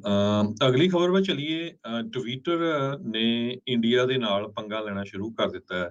ਟਵਿੱਟਰ ਨੇ ਲੀਗਲ ਚੈਲੰਜ ਇੰਡੀਆ ਦੀ ਸਰਕਾਰ ਦੇ ਨਾਲ ਸ਼ੁਰੂ ਕਰ ਦਿੱਤਾ ਹੈ, ਤੇ ਇਹ ਸਾਰੀ ਜਿਹੜੀ ਸੇਵਾ ਆ ਉਹਨਾਂ ਨੇ ਇੱਕ ਸਿੰਘ ਨੂੰ ਹੀ ਸੌਂਪੀ ਆ, ਆਪਣੇ ਪੰਜਾਬੀ ਸਿੱਖ ਨੌਜਵਾਨ ਨੂੰ। ਪਿਛਲੇ ਮਹੀਨਿਆਂ ਦੇ ਵਿੱਚ ਤੁਸੀਂ ਦੇਖਿਆ ਹੋਣਾ ਵੀ ਟਵਿੱਟਰ ਨੇ ਕਿਸ ਤਰ੍ਹਾਂ ਵੱਖ-ਵੱਖ ਲੋਕਾਂ ਦੇ ਟਵੀਟਸ, ਜੋ ਅਕਾਊਂਟ ਆ ਟਵਿੱਟਰ ਦੇ, ਉਹ ਇੰਡੀਆ ਦੇ ਵਿੱਚ ਬੰਦ ਕਰ ਦਿੱਤੇ, ਜਿਨ੍ਹਾਂ 'ਚੋਂ ਰਵੀ ਸਿੰਘ ਖਾਲਸਾ ਏਡ ਵਾਲੇ ਵੀ ਆ। ਹੋਰ ਵੀ ਬਹੁਤ ਸਾਰੇ ਜਿਹੜੇ ਪੋਲੀਟੀਸ਼ੀਅਨ ਜਾਂ ਪੋਲੀਟੀਕਲ ਆਪਣੇ ਵਿਊ ਦਿੰਦੇ ਆ, ਉਹਨਾਂ ਦੇ ਟਵਿੱਟਰ ਅਕਾਊਂਟ ਬੰਦ ਕਰ ਦਿੱਤੇ ਜਾਂਦੇ ਹੈਗੇ ਆ। ਸੋਸ਼ਲ ਮੀਡੀਆ ਕੰਪਨੀ ਟਵਿੱਟਰ ਨੂੰ ਕਾਫੀ ਟਫ ਟਾਈਮ ਆ ਰਿਹਾ ਨਰਿੰਦਰ ਮੋਦੀ ਦੀ ਸਰਕਾਰ ਦੇ ਵਿੱਚ, ਖਾਸ ਕਰਕੇ ਫਰੀਡਮ ਆਫ ਸਪੀਚ ਨੂੰ ਲੈ ਕੇ। ਕਈ ਜਗ੍ਹਾ ਦੇ ਉੱਤੇ ਕਹਿੰਦੇ ਵੀ ਪੁਲਿਸ ਇਨਵੈਸਟੀਗੇਸ਼ਨਸ ਇੰਡੀਆ ਦੀ ਸਰਕਾਰ ਵੱਲੋਂ ਟਵਿੱਟਰ ਦੇ ਅਗੇਂਸਟ ਸ਼ੁਰੂ ਕੀਤੀਆਂ ਹੋਈਆਂ ਆ, ਤੇ ਟਵਿੱਟਰ ਕੰਪਨੀ ਦੇ CEO ਇਹ ਕਹਿ ਰਹੇ ਆ ਵੀ ਇਹ ਇੱਕ ਤਰ੍ਹਾਂ ਨਾਲ ਇੰਟੀਮੀਡੇਸ਼ਨ ਟੈਕਟਿਕਸ ਹੈਗੇ ਆ, ਜੋ ਕਿ ਸਾਨੂੰ ਇੱਕ ਤਰ੍ਹਾਂ ਨਾਲ ਡਰਾਉਣਾ ਚਾਹੁੰਦੇ ਆ। ਕਹਿੰਦੇ ਭਈ ਫ੍ਰੀ ਸਪੀਚ ਐਕਟਿਵਿਸਟ ਜੋ ਆ ਉਹਨਾਂ ਦੀ ਆਵਾਜ਼ ਨੂੰ ਦੱਬਣਾ ਚਾਹੁੰਦੇ ਆ। San Francisco based company Twitter ਨੇ ਪਟੀਸ਼ਨ ਫਾਈਲ ਕਰ ਦਿੱਤੀ ਆ ਹਾਈ ਕੋਰਟ ਆਫ ਕਰਨਾਟਕਾ, ਜਿਹੜੀ ਇੱਕ ਸਾਊਥ ਵੈਸਟ ਇੰਡੀਆ ਦੀ ਸਟੇਟ ਹੈਗੀ ਆ। CNN ਦੇ ਮੁਤਾਬਕ ਹਜੇ ਤੱਕ ਡਿਟੇਲ ਦਿੱਤੀ ਨਹੀਂ ਟਵਿੱਟਰ ਨੇ, ਪਰ ਜਿਹੜੇ ਸੋਰਸਸ ਇਹਦੇ ਨਾਲ ਫੈਮਿਲੀਅਰ ਹੈਗੇ ਆ ਕਹਿੰਦੇ ਵੀ ਹੁਣ ਸਾਡੇ ਕੋਲ ਇਸ ਤੋਂ ਸਿਵਾ ਹੋਰ ਕੁਝ ਹੈ ਨਹੀਂ, ਕਿਉਂਕਿ ਇਹ ਬਹੁਤ ਮਾੜੀ ਗੱਲ ਆ। ਹਰ ਇੱਕ ਪਹਿਲਾਂ ਤਾਂ ਇਹਨਾਂ ਨੇ ਇਹ ਕੀਤਾ ਸੀ ਵੀ ਜਿਹੜੀਆਂ ਵੀ ਪੋਸਟ ਪ੍ਰਾਈਮ ਮਿਨਿਸਟਰ ਮੋਦੀ ਦੀਆਂ ਕ੍ਰਿਟੀਕਲ ਹੈਗੀਆਂ ਆ ਉਹਨਾਂ ਨੂੰ ਰਿਮੂਵ ਕੀਤਾ ਜਾਵੇ। ਫਿਰ ਹੌਲੀ-ਹੌਲੀ ਜੇ ਕੋਈ ਕਿਸੇ ਦਾ ਮਾੜਾ ਜਿਹਾ ਆਪਣਾ ਵਿਊ ਪੁਆਇੰਟ ਵੀ ਹੈਗਾ ਇੰਡੀਆ ਦੇ ਉਲਟ ਜਾਂ ਇੰਡੀਆ ਦੀ ਸਰਕਾਰ ਦੇ ਉਲਟ, ਤੇ ਉਸ ਨੂੰ ਪੂਰੀ ਤਰ੍ਹਾਂ ਬਲੌਕ ਕਰ ਦਿੱਤਾ ਜਾਂਦਾ। ਸੋ 2 ਵਾਰੀ ਟਵਿੱਟਰ ਵਾਲੇ ਐਗਰੀ ਕਰ ਗਏ ਵੀ ਠੀਕ ਆ, ਅਸੀਂ ਜੋ ਮੋਦੀ ਦੀ ਸਰਕਾਰ ਆ ਉਹਦੀਆਂ ਜਿੰਨੀਆਂ ਵੀ ਵਿਰੋਧੀ ਪੋਸਟ ਹੋ ਗਈਆਂ ਉਹ ਰਿਮੂਵ ਕਰ ਦਾਂਗੇ। ਤੇ ਦੂਸਰਾ ਉਹਨਾਂ ਨੇ ਇਹ ਕਿਹਾ ਸੀ ਵੀ ਜਿਸ ਤਰ੍ਹਾਂ ਕਰੋਨਾ ਵਾਇਰਸ ਦੇ ਦੌਰਾਨ ਆਪਾਂ ਨੂੰ ਪਤਾ ਵੀ ਸਭ ਤੋਂ ਜ਼ਿਆਦਾ ਮੌਤਾਂ ਇੰਡੀਆ 'ਚ ਹੋਈਆਂ, ਮਿਲੀਅਨਸ ਆਫ ਲੋਕ ਉੱਥੇ ਮਰੇ ਆ, ਪਰ ਭਾਰਤ ਦੀ ਸਰਕਾਰ ਇਹੀ ਕਹਿ ਰਹੀ ਆ ਵੀ ਉੱਥੇ ਜੀ 5.5 ਲੱਖ ਲੋਕ ਮਰੇ ਆ। ਸੋ ਉਹ ਵੀ ਜਿੰਨੀਆਂ ਪੋਸਟ ਜਿੰਨੀਆਂ ਪਿਕਚਰ ਸੀਗੀਆਂ ਉੱਥੇ ਗੰਗਾ ਦਰਿਆ ਦੀਆਂ, ਜਿੱਥੇ ਲੋਕਾਂ ਦੀਆਂ ਸ਼ਮਸ਼ਾਨ ਘਾਟ ਪੂਰੀ ਤਰ੍ਹਾਂ ਉਹ ਭਰੇ ਪਏ ਸੀ, ਉਹ ਰਿਮੂਵ ਕਰ ਦਿੱਤੀਆਂ ਗਈਆਂ। ਹੁਣ ਰਮਨਜੀਤ ਸਿੰਘ ਚੀਮਾ ਜੋ ਟਵਿੱਟਰ ਦੇ ਸੀਨੀਅਰ ਇੰਟਰਨੈਸ਼ਨਲ ਕਾਉਂਸਲ ਹੈਗੇ ਤੇ ਏਸ਼ੀਅਨ ਪੈਸੀਫਿਕ ਪਾਲਿਸੀ ਦੇ director at digital right group ਹੈਗੇ ਆ ਐਕਸੈਸ ਨਾਓ ਦੇ, ਉਹਨਾਂ ਨੇ ਇਹ ਕਿਹਾ ਵੀ ਜੋ ਕੰਟੈਂਟ ਲੋਕ ਪੋਸਟ ਕਰ ਰਹੇ ਆਨਲਾਈਨ ਉਹਨਾਂ ਨੂੰ ਇੰਡੀਆ ਦੀ ਸਰਕਾਰ ਇੰਟੀਮੀਡੇਟ ਕਰ ਰਹੀ ਹੈਗੀ ਆ। ਇਹ ਇੱਕ ਤਰ੍ਹਾਂ ਨਾਲ ਫ੍ਰੀ ਸਪੀਚ ਦੇ ਉੱਤੇ ਹਮਲਾ ਹੈਗਾ ਆ। ਸੋ ਫ੍ਰੀ ਸਪੀਚ ਐਡਵੋਕੇਟਸ ਤੇ ਜਰਨਲਿਸਟ, ਪ੍ਰੋਟੈਸਟ ਗਰੁੱਪਸ, ਆਪੋਜੀਸ਼ਨ ਲਾ ਮੇਕਰਸ, ਇਹਨਾਂ ਸਾਰਿਆਂ ਨੂੰ ਬਲੌਕ ਕੀਤਾ ਜਾ ਰਿਹਾ ਹੈ ਭਾਰਤੀ ਸਰਕਾਰ ਵੱਲੋਂ। ਤੇ ਉਹਨਾਂ ਨੇ ਰਮਨਜੀਤ ਸਿੰਘ ਜੋ ਸੀਨੀਅਰ ਇੰਟਰਨੈਸ਼ਨਲ ਵਕੀਲ ਹੈਗੇ ਆ, ਉਹਨਾਂ ਨੇ ਇਹ ਕਿਹਾ ਵੀ ਟਵਿੱਟਰ ਤਾਂ ਲੋਕਾਂ ਦੇ ਨਾਲ ਖੜੂਗਾ। ਸੋ ਇਹ ਸਾਡਾ ਮਕਸਦ ਟਵਿੱਟਰ ਚਲਾਉਣ ਦਾ ਇਹ ਨਹੀਂ ਵੀ ਅਸੀਂ ਸਰਕਾਰ ਦੇ ਨਾਲ ਖੜੀਏ, ਜੋ ਲੋਕਾਂ ਦੇ ਰਾਈਟਸ ਹੈਗੇ ਆ ਉਹਨਾਂ ਨੂੰ ਸੇਫ ਗਾਰਡ ਕਰਨ ਦੇ ਲਈ ਇੰਡੀਆ ਆਪਣੇ ਟਵਿੱਟਰ ਆ ਉਹ ਖੜੂਗਾ। ਇੰਡੀਆ ਦੀ ਟੈਕਨੋਲੋਜੀ ਦੇ ਮਿਨਿਸਟਰ ਉਹਨਾਂ ਨੇ ਪਿਛਲੇ ਮਹੀਨੇ ਟਵਿੱਟਰ ਨੂੰ ਥ੍ਰੈਟ ਕੀਤਾ ਸੀ ਵੀ ਤੁਹਾਨੂੰ ਸੀਰੀਅਸ ਕੌਨਸੀਕੁਐਂਸਸ ਹੋਊਗੇ, ਕ੍ਰਿਮੀਨਲ ਪ੍ਰੋਸੀਡਿੰਗ ਵੀ ਤੁਹਾਡੇ ਜਿਹੜੇ ਐਗਜ਼ੀਕਿਊਟਿਵਸ ਹੈਗੇ ਆ ਉਹਨਾਂ ਦੇ ਅਗੇਂਸਟ ਚੱਲਣਗੀਆਂ ਜੇ ਤੁਸੀਂ ਇੰਡੀਆ ਦੀ ਜੋ ਪਾਲਿਸੀ ਆ ਉਹਦੇ ਨਾਲ ਕੰਪਾਈਲ ਨਹੀਂ ਕਰੋਗੇ। ਸੋ ਮਿਨਿਸਟਰ ਆਫ ਇਲੈਕਟ੍ਰੋਨਿਕ ਤੇ ਇੰਟਰਨੈਸ਼ਨਲ ਇਨਫੋਰਮੇਸ਼ਨ ਟੈਕਨੋਲੋਜੀ ਦੇ ਜਿਹੜੇ ਹੈਗੇ ਆ ਉੱਥੇ ਰਾਜੀਵ ਚੰਦਰ ਸ਼ੇਖਰ, ਉਹਨਾਂ ਨੇ ਟਵੀਟ ਕਰਕੇ ਇਹ ਕਿਹਾ ਸੀ ਵੀ ਫੋਰਨ ਇੰਟਰਨੈਟ ਪਲੇਟਫਾਰਮ ਜੋ ਆ ਉਹ ਉਹਨਾਂ ਦੇ ਉੱਤੇ ਇੰਡੀਆ ਦੇ ਲਾਅ ਲਾਗੂ ਹੋਣਗੇ। ਉਹਨਾਂ ਨੇ ਮੈਂਸ਼ਨ ਤਾਂ ਨਹੀਂ ਕੀਤਾ ਸੀ ਵੀ ਟਵਿੱਟਰ ਆ, ਪਰ ਅਲਟੀਮੇਟਲੀ ਇਹ ਸਾਰਿਆਂ ਨੂੰ ਪਤਾ ਹੀ ਆ ਵੀ ਕਿਹੜੀ ਕੰਪਨੀ ਤੇ ਇਹ ਕਹਿ ਰਹੇ ਆ। ਸੋ ਹੁਣ ਬਹੁਤ ਸਾਰੀਆਂ ਜੋ ਕੰਪਨੀਆਂ ਸਿਲੀਕਨ ਵੈਲੀ ਦੇ ਵਿੱਚ ਹਾਈਟੈਕ ਕੰਪਨੀਆਂ, ਉਹਨਾਂ ਦੇ ਸਟੇਕ ਤਾਂ ਬਹੁਤ ਆ ਇੰਡੀਆ 'ਚ ਵੀ ਉੱਥੇ ਸਾਡਾ ਬਿਜ਼ਨਸ ਵਧੂਗਾ, ਪਰ ਜਿਸ ਹਿਸਾਬ ਦੇ ਨਾਲ ਉਹ ਕਰ ਰਹੇ ਹੈਗੇ ਆ ਵੱਖ-ਵੱਖ ਜੋ ਕਿਸੇ ਦੇ ਆਪੋਜੀਸ਼ਨ ਦੇ ਵਿਊ ਪੁਆਇੰਟ ਆ ਉਹਨਾਂ ਨੂੰ ਰੋਕਣ ਦੇ ਲਈ, ਤਾਂ ਇਹ ਹੁਣ ਕੰਪਨੀਆਂ ਐਕਟਿਵ ਹੋਈਆਂ ਤੇ ਹੋਪਫੁਲੀ ਜਦੋਂ ਇਲੋਨ ਮਸਕ ਇਸ ਨੂੰ ਟੇਕ ਓਵਰ ਕਰਦਾ ਤੇ ਇਹ, ਕਿਉਂਕਿ ਇਸਨੇ ਤੇ ਕਿਹਾ ਸੀ ਵੀ ਮੈਂ ਕਿਸੇ ਨੂੰ ਵੀ ਬਲੌਕ ਨਹੀਂ ਕਰੂੰਗਾ। ਸੋ ਇਹ ਦੇਖਦੇ ਫਿਰ ਇਹਨਾਂ ਦੀ ਕੀ ਜਿਹੜੀ ਸਿਚੁਏਸ਼ਨ ਹੁੰਦੀ ਹੈਗੀ ਆ। ਇਸ ਤੋਂ ਪਹਿਲਾਂ WhatsApp, Facebook, ਮੈਟਾ, ਇਹਨਾਂ ਦੇ ਅਗੇਂਸਟ ਵੀ ਲੀਗਲ ਕੰਪਲੇਨ ਇੰਡੀਆ ਦੇ ਵਿੱਚ ਹੋਈਆਂ ਹੈਗੀਆਂ। ਯਾ ਸੋ ਕਾਲਡ ਡੈਮੋਕ੍ਰੇਸੀ ਦਾ ਹਾਲ ਜਿਹੜਾ ਉਹ ਤੁਸੀਂ ਦੇਖ ਸਕਦੇ ਆ ਵੀ ਲੋਕਤੰਤਰ ਨਾਮ ਦਾ ਜਿਹੜਾ ਉਹ ਹੈਗਾ ਆ ਤੇ ਫਿਰ ਰੋਕ ਦੇ ਹਿਸਾਬ ਦੇ ਨਾਲ ਟਵਿੱਟਰ ਦੇ 24 ਮਿਲੀਅਨ ਤੋਂ ਵੱਧ ਯੂਜ਼ਰ ਹੈਗੇ ਨੇ ਇੰਡੀਆ 'ਚ। ਆਲਰੇਡੀ ਇੰਡੀਆ ਦੇ ਵਿੱਚ ਇੱਕ ਹੋਰ ਨਵੀਂ ਐਪ ਇਸ ਦੇ ਬਰਾਬਰ ਜਿਹੜੀ ਉਹ ਚੱਲ ਰਹੀ ਆ, ਕੂ ਕਰਕੇ ਉਸ ਦਾ ਨਾਮ ਰੱਖਿਆ ਹੈਗਾ ਆ। ਇਸ ਜਿੱਦਾਂ ਇਹਨਾਂ ਨੇ ਟਿਕਟੋਕ ਬੈਨ ਕੀਤਾ ਉਹਦੀ ਥਾਂ ਦੇ ਉੱਤੇ ਉੱਥੇ ਮੌਜ ਕਰਕੇ ਇੱਕ ਐਪ ਜਿਹੜੀ ਆ ਉਹ ਚੱਲ ਰਹੀ ਆ। ਹੋ ਸਕਦਾ ਵੀ ਇਹ ਟਵਿੱਟਰ ਵੀ ਜੇ ਇੱਥੋਂ ਨਿਕਲ ਜਾਂਦਾ ਆ ਜਾਂ ਨਾ ਰਾਹ ਜਿਹੜਾ ਉਹ ਨਹੀਂ ਮਿਲਦਾ ਤਾਂ ਅੱਗੇ ਫਿਰ ਇਹ ਹੋਊਗਾ। ਸੋ ਇਹਨਾਂ ਨੂੰ ਵੀ ਹੁਣ ਜੇ ਜਾ ਕੇ ਚੇਤਾ ਆਇਆ ਆ ਵੀ ਕਿੱਡਾ ਧੱਕਾ ਜਿਹੜਾ ਇੰਡੀਆ ਵਾਲੇ ਕਰ ਰਹੇ ਆ, ਜਿਹਦਾ ਮਰਜ਼ੀ ਜਿਹਦੇ ਨਾਂ ਦੇ ਉੱਤੇ ਮਰਜ਼ੀ ਜਿਹੜਾ ਉਹ ਆਰਡਰ ਲਾ ਕੇ ਜੀ ਸਰਕਾਰ ਦੇ ਕਹਿਣ ਦੇ ਉੱਤੇ ਅਸੀਂ ਇੰਡੀਆ ਦੇ ਵਿੱਚ ਇਸ ਨੂੰ ਇਹ ਬਲੌਕ ਕਰ ਦਿੱਤਾ ਹੈ। ਸੋ ਸਰਕਾਰ ਦੀ ਦਖਲ ਅੰਦਾਜ਼ੀ ਲੋਕਾਂ ਦੇ ਬੋਲਣ ਦੇ ਵਿੱਚ ਇੰਨੀ ਕੁ ਜ਼ਿਆਦਾ ਜਿਹੜੀ ਉੱਥੇ ਹੋਈ ਪਈ ਹੈਗੀ ਆ। ਇਲਨ ਮਸਕ ਪਤਾ ਨਹੀਂ ਟਵਿੱਟਰ ਖਰੀਦੂਗਾ ਕਿ ਨਹੀਂ, ਕਿਉਂਕਿ 44 ਬਿਲੀਅਨ ਦਾ ਜਿਹੜਾ ਉਹ ਨੈਗੋਸ਼ੀਏਸ਼ਨ ਦੇ ਵਿੱਚ ਕਹਿ ਤਾਂ ਬੈਠਾ ਆ। ਹਾਲ ਦੀ ਘੜੀ ਲੱਗਦਾ ਵੀ ਡਾਲਰ ਉਹ ਇਕੱਠੇ ਕਰ ਰਿਹਾ ਆ ਜਾਂ ਉਸ ਨੂੰ ਘਟਾਉਣ ਦੀ ਜਿਹੜੀ ਉਸਦੀ ਕੋਸ਼ਿਸ਼ ਹੈ ਨੈਗੋਸ਼ੀਏਸ਼ਨ ਦੇ ਵਿੱਚ, ਪਰ ਪਤਾ ਨਹੀਂ ਵੀ ਉਹ ਉਸਦੀ ਡੀਲ ਜਿਹੜੀ ਬਣੂਗੀ ਕਿ ਨਹੀਂ। ਹਾਲ ਦੀ ਘੜੀ ਤਾਂ ਵਿੱਚ ਵਿਚਾਲੇ ਜਿਹੀ ਕੰਮ ਜਿਹੜਾ ਉਹ ਫਸਿਆ ਪਿਆ ਹੈਗਾ ਆ। ਸੋ ਇਹ ਗੱਲ ਵਧੀਆ ਹੈ ਵੀ ਦੇਖੋ, ਜਿਸ ਤਰ੍ਹਾਂ ਸਿੱਖਾਂ ਦੇ ਬਹੁਤ ਵੱਡੀ ਗਿਣਤੀ ਦੇ ਵਿੱਚ ਇੰਡੀਆ ਦੀ ਸਰਕਾਰ ਵੱਲੋਂ ਟਵਿੱਟਰ ਅਕਾਊਂਟ ਬੰਦ ਕੀਤੇ ਗਏ ਆ, ਜਿਸ ਤਰ੍ਹਾਂ ਆਪਾਂ ਦੱਸਿਆ ਸੀ ਜਗਾਰਾ ਮੂਵਮੈਂਟ, ਰਵੀ ਸਿੰਘ ਖਾਲਸਾ ਏਡ ਵਾਲੇ ਜਾਂ ਹੋਰ। ਸੋ ਇਹ ਜਿਹੜੀ ਸੇਵਾ ਆ ਕੇਸ ਲੜਨ ਦੀ ਟਵਿੱਟਰ ਨੇ, ਇਹ ਵੀ ਇੱਕ ਸਿੰਘ ਨੂੰ ਸੌਂਪੀ ਹੈਗੀ ਆ। ਸੋ ਬਹੁਤ ਸਾਰੇ ਇੰਡੀਆ ਦੇ ਫ੍ਰੀ ਸਪੀਚ ਐਕਟਿਵਿਸਟ ਉਹਨਾਂ ਨੇ ਇਹ ਡਿਸੀਜਨ ਨੂੰ ਜੀ ਆਇਆਂ ਕਿਹਾ ਹੈ ਟਵਿੱਟਰ ਦੇ ਨੂੰ, ਵੀ ਹਾਂ ਅਸੀਂ ਜਿਹੜਾ ਲੀਗਲ ਐਕਸ਼ਨ ਲੈਣ ਜਾ ਰਹੇ ਆ ਇੰਡੀਆ ਦੀ ਸਰਕਾਰ ਦੇ ਉਲਟ। ਇਵੈਂਚੁਅਲੀ ਇਹਨਾਂ ਕੰਪਨੀਆਂ ਨੇ, ਫੇਸਬੁੱਕ ਵਾਲੇ ਵੀ ਪਹਿਲਾਂ ਕਰਦੇ ਸੀ, ਪਰ ਫੇਸਬੁੱਕ 'ਚ ਤਾਂ ਭਰਤੀ ਹੁਣ ਆਪਾਂ ਨੂੰ ਪਤਾ ਵੀ ਕਿੱਦਾਂ ਦੇ ਲੋਕਾਂ ਦੀ ਉੱਥੇ ਇਸ ਟਾਈਮ ਹੈਗੀ ਆ। ਉਹ ਕਿਸ ਹਿਸਾਬ ਦੇ ਨਾਲ ਆ, ਇੱਕ ਖਾਸ ਫਿਰਕੇ ਵਾਲਿਆਂ ਦੀ ਜਿਹੜੀ ਹੇਟ ਸਪੀਚ ਉਹ ਚੱਲਣ ਦਿੰਦੇ ਆ, ਦੂਜਿਆਂ ਦੇ ਖਿਲਾਫ ਉਹ ਮਾੜਾ ਜਿਹਾ ਖੰਘਦੇ ਵੀ ਆ ਤਾਂ ਉਹਨਾਂ ਨੂੰ ਉਹ ਰੋਕ ਦਿੰਦੇ ਆ, ਉਹ ਬੰਦ ਕਰ ਦਿੰਦੇ ਆ। ਸ਼ੈਡੋ ਬੈਨਿੰਗ ਤੇ ਹੋਰ ਕਈ ਕੁਛ ਨਾਲ ਦੇ ਨਾਲ ਪੈਰਲਲੀ ਚੱਲਦਾ ਆ। ਇਹ ਕੰਪਨੀਆਂ ਨੇ ਇਵੈਂਚੁਅਲੀ ਹਰਜੋਤ ਸਿੰਘ ਜੀ ਇਹ ਦੇਖਣਾ ਆ ਵੀ ਉਹਨਾਂ ਨੂੰ ਮਾਰਕੀਟ ਦੇ ਵਿੱਚ ਮੁਨਾਫਾ ਕਿੱਧਰ ਹੋ ਰਿਹਾ ਆ। ਇਹ ਫ੍ਰੀ ਸਪੀਚ ਦੇ ਐਡਵੋਕੇਟ, ਝੰਡਾ ਬਰਦਾਰ ਉਹ ਬਣ ਤਾਂ ਜਾਂਦੇ ਆ, ਕਹਿ ਤਾਂ ਦਿੰਦੇ ਆ, ਪਰ ਇਵੈਂਚੁਅਲੀ ਇਹਨਾਂ ਨੂੰ ਆਪਣੇ ਡਾਲਰਾਂ ਦੇ ਨਾਲ ਮਤਲਬ ਆ, ਕਿੱਥੋਂ ਕਿੰਨੇ ਜਿਹੜੇ ਮੁਨਾਫੇ ਹੋ ਰਹੇ ਆ ਤੇ ਉਹਦੇ ਤਹਿਤ ਫਿਰ ਜਿਹੜੀ ਇਹ ਸਰਕਾਰਾਂ ਆ ਉਹ ਉਹਨਾਂ ਦੇ ਗੁੱਟ ਤੇ ਬਾਹਾਂ ਜਿਹੜੀਆਂ ਉਹ ਮਰੋੜਦੀਆਂ ਰਹਿੰਦੀਆਂ ਆ ਵੀ ਤੁਸੀਂ ਏਦਾਂ ਨਹੀਂ, ਏਦਾਂ ਕਰੋ, ਏਦਾਂ ਕਹੇ ਹੀ ਸਾਡਾ ਸਾਰਾ ਕੁਛ ਜਿਹੜਾ ਆ ਉਹ ਚੱਲਣਾ ਆ। ਲੈਟਸ ਸੀ ਕੀ ਬਣਦਾ ਹੈ। ਚੀਨ ਦੇ ਮਾਮਲੇ ਵਿੱਚ ਤਾਂ ਉਹਨਾਂ ਨੂੰ ਪਤਾ ਵੀ ਉੱਥੇ ਤਾਂ ਜਮਾਂ ਵੀ ਜਿਹੜਾ ਉਹ ਚੱਲਣ ਨਹੀਂ ਦਿੰਦੇ, ਇਸ ਲਈ ਉੱਥੋਂ ਤਾਂ ਉਹ ਬਾਹਰ ਨੇ। ਹੁਣ ਦੇਖੋ ਭਾਰਤ ਵਿੱਚ ਅੱਗੇ ਕੀ ਇੱਥੇ ਬਣੂਗਾ। ਅਗਲੀ ਜਿਹੜੀਆਂ ਖਬਰਾਂ ਆ ਉਸ ਨੂੰ ਵੀ ਆਪਾਂ ਇੱਦਾਂ ਹੀ ਜਾਰੀ ਰੱਖਾਂਗੇ। ਇੱਕ ਬ੍ਰੇਕ ਦਾ ਵਕਤ ਜਿਹੜਾ ਉਹ ਹੋ ਗਿਆ ਆ। ਇਲੈਕਟਰਾ ਫਾਇਰ ਕੀ ਅਪਡੇਟ ਹੈਗੀ ਆ ਐਮਾਡੋਰ ਕਾਉਂਟੀ ਦੇ ਵਿੱਚ ਜੋ ਚੱਲ ਰਹੀ ਆ, ਉਸ ਦੇ ਬਾਰੇ ਵੀ ਆਪਾਂ ਬ੍ਰੇਕ ਤੋਂ ਬਾਅਦ 'ਚ ਅਪਡੇਟ ਕਰਾਂਗੇ।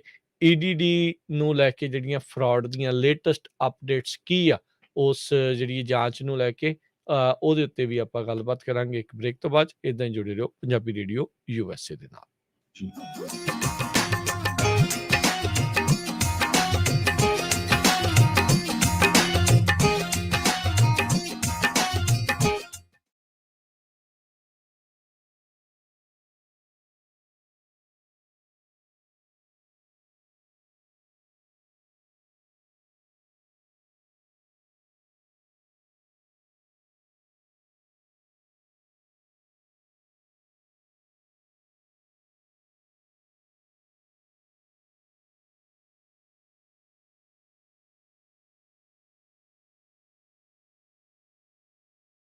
ਪੰਜਾਬੀ ਰੇਡੀਓ USA ਤੇ ਪੰਜਾਬੀ ਕਲਚਰਲ ਸੈਂਟਰ ਫ੍ਰੈਸਨੋ ਬੜੇ ਮਾਣ ਦੇ ਨਾਲ ਪੇਸ਼ ਕਰਦੇ ਹਨ ਸਾਲਾਨਾ ਬੱਚਿਆਂ ਦਾ ਆਰਟ ਕੈਂਪ, ਜੋ ਕਿ 11 ਜੁਲਾਈ ਤੋਂ 16 ਜੁਲਾਈ ਤੱਕ ਹੋਵੇਗਾ, ਜਿਸ ਵਿੱਚ 8 ਸਾਲ ਤੋਂ 18 ਸਾਲ ਦੇ ਬੱਚਿਆਂ ਨੂੰ ਤੁਸੀਂ ਰਜਿਸਟਰ ਕਰਵਾ ਸਕਦੇ ਹੋ। ਬੱਚਿਆਂ ਨੂੰ ਇਸ ਆਰਟ ਕੈਂਪ ਦੇ ਵਿੱਚ ਪ੍ਰਸਿੱਧ ਨੌਜਵਾਨ ਕਲਾ ਅਧਿਆਪਕ ਪਰਮ ਸਿੰਘ ਕੈਨੇਡਾ ਵਾਲੇ ਸਿਖਲਾਈ ਦੇਣਗੇ। ਤੁਸੀਂ ਵੀ ਆਪਣੇ ਬੱਚਿਆਂ ਨੂੰ ਇਸ ਆਰਟ ਕੈਂਪ ਦੇ ਵਿੱਚ ਰਜਿਸਟਰ ਕਰਵਾ ਸਕਦੇ ਹੋ। ਅੱਜ ਹੀ ਕਾਲ ਕਰੋ 408 272 5200 4082725200।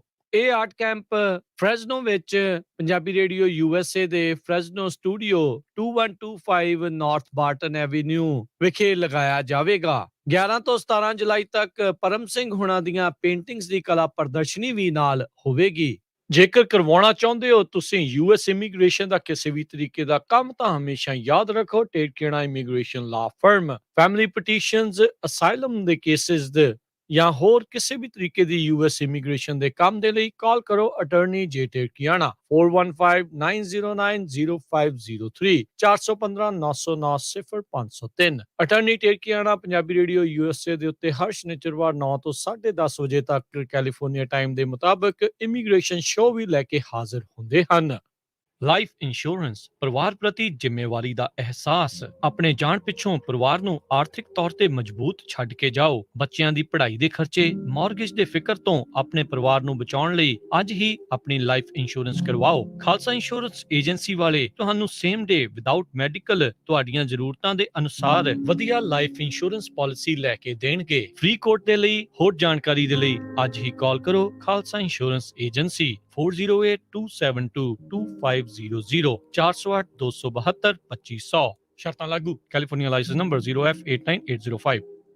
ਪੰਜਾਬੀ ਰੇਡੀਓ USA ਤੇ ਪੰਜਾਬੀ ਕਲਚਰਲ ਸੈਂਟਰ ਫ੍ਰੈਸਨੋ ਬੜੇ ਮਾਣ ਦੇ ਨਾਲ ਪੇਸ਼ ਕਰਦੇ ਹਨ ਸਾਲਾਨਾ ਬੱਚਿਆਂ ਦਾ ਆਰਟ ਕੈਂਪ, ਜੋ ਕਿ 11 ਜੁਲਾਈ ਤੋਂ 16 ਜੁਲਾਈ ਤੱਕ ਹੋਵੇਗਾ, ਜਿਸ ਵਿੱਚ 8 ਸਾਲ ਤੋਂ 18 ਸਾਲ ਦੇ ਬੱਚਿਆਂ ਨੂੰ ਤੁਸੀਂ ਰਜਿਸਟਰ ਕਰਵਾ ਸਕਦੇ ਹੋ। ਬੱਚਿਆਂ ਨੂੰ ਇਸ ਆਰਟ ਕੈਂਪ ਦੇ ਵਿੱਚ ਪ੍ਰਸਿੱਧ ਨੌਜਵਾਨ ਕਲਾ ਅਧਿਆਪਕ ਪਰਮ ਸਿੰਘ ਕੈਨੇਡਾ ਵਾਲੇ ਸਿਖਲਾਈ ਦੇਣਗੇ। ਤੁਸੀਂ ਵੀ ਆਪਣੇ ਬੱਚਿਆਂ ਨੂੰ ਇਸ ਆਰਟ ਕੈਂਪ ਦੇ ਵਿੱਚ ਰਜਿਸਟਰ ਕਰਵਾ ਸਕਦੇ ਹੋ। ਅੱਜ ਹੀ ਕਾਲ ਕਰੋ 408-272-5200 4082725200। ਇਹ ਆਰਟ ਕੈਂਪ ਫ੍ਰੈਸਨੋ ਵਿੱਚ ਪੰਜਾਬੀ ਰੇਡੀਓ USA ਦੇ ਫ੍ਰੈਸਨੋ ਸਟੂਡੀਓ 2125 ਨਾਰਥ ਬਾਰਟਨ ਐਵੀਨਿਊ ਵਿਖੇ ਲਗਾਇਆ ਜਾਵੇਗਾ। 11 ਤੋਂ 17 ਜੁਲਾਈ ਤੱਕ ਪਰਮ ਸਿੰਘ ਹੁਣਾਂ ਦੀਆਂ ਪੇਂਟਿੰਗਸ ਦੀ ਕਲਾ ਪ੍ਰਦਰਸ਼ਨੀ ਵੀ ਨਾਲ ਹੋਵੇਗੀ।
ਪੰਜਾਬੀ ਰੇਡੀਓ USA ਸੁਣ ਰਹੇ ਸਾਰੇ ਸਰੋਤਿਆਂ ਨੂੰ ਇੱਕ ਵਾਰੀ ਫੇਰ ਜੀ ਆਇਆਂ ਨੂੰ ਸਵਾਗਤ ਹੈ। ਸਰੋਤੇ ਪ੍ਰੋਗਰਾਮ ਚੱਲ ਰਿਹਾ ਜੀ ਅਪਡੇਟ ਅਮਰੀਕਾ। ਹਰਜੋਤ ਸਿੰਘ ਜੀ ਸਵਾਗਤ ਹੈ ਜੀ ਇੱਕ ਵਾਰੀ ਫੇਰ। ਸਤਿ ਸ਼੍ਰੀ ਅਕਾਲ ਜੀ। ਸਤਿ ਸ਼੍ਰੀ ਅਕਾਲ, ਧੰਨਵਾਦ ਜੀ ਆਇਆਂ ਨੂੰ।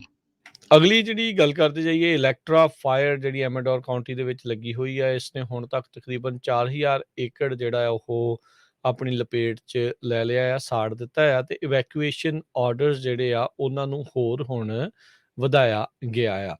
ਇਵੈਕੂਏਸ਼ਨ ਆਰਡਰਸ ਦਿੰਦੇ ਹੋਏ ਜਿਹੜੇ ਫਾਇਰ ਡਿਪਾਰਟਮੈਂਟ ਵਾਲੇ ਤੇ ਉੱਥੋਂ ਦੇ ਲੋਕਲ ਲਾ ਇਨਫੋਰਸਮੈਂਟ ਵਾਲੇ ਕਹਿੰਦੇ ਆ ਵੀ ਭਾਈ ਅਸੀਂ ਤੁਹਾਨੂੰ ਉਦੋਂ ਹੀ ਇਵੈਕੂਏਸ਼ਨ ਆਰਡਰ ਦਿੰਦੇ ਆ ਜਦੋਂ ਸਾਨੂੰ ਪਤਾ ਆ ਵੀ ਸਥਿਤੀ ਬੇਕਾਬੂ ਆ। ਅਸੀਂ ਐਵੇਂ ਨਹੀਂ ਜਿਹੜਾ ਉਹ ਤੁਹਾਨੂੰ ਇਵੈਕੂਏਸ਼ਨ ਆਰਡਰ ਦੇ ਦਿੰਦੇ। ਸੋ ਕਹਿੰਦੇ ਵੀ ਜਦੋਂ ਅੱਗ ਦਾ ਇੱਦਾਂ ਸੀਜ਼ਨ ਹੋਵੇ ਵੀ ਰੈਡੀ ਰਹੋ ਟੂ ਗੋ, ਵੀ ਰੈਡੀ ਰਹੋ, ਵੀ ਤੁਸੀਂ ਤੁਹਾਡਾ ਸਮਾਨ ਵਗੈਰਾ ਇੱਦਾਂ ਦੀਆਂ ਚੀਜ਼ਾਂ ਜਿਹੜੀਆਂ ਉਹ ਪੈਕ ਰਹਿਣ।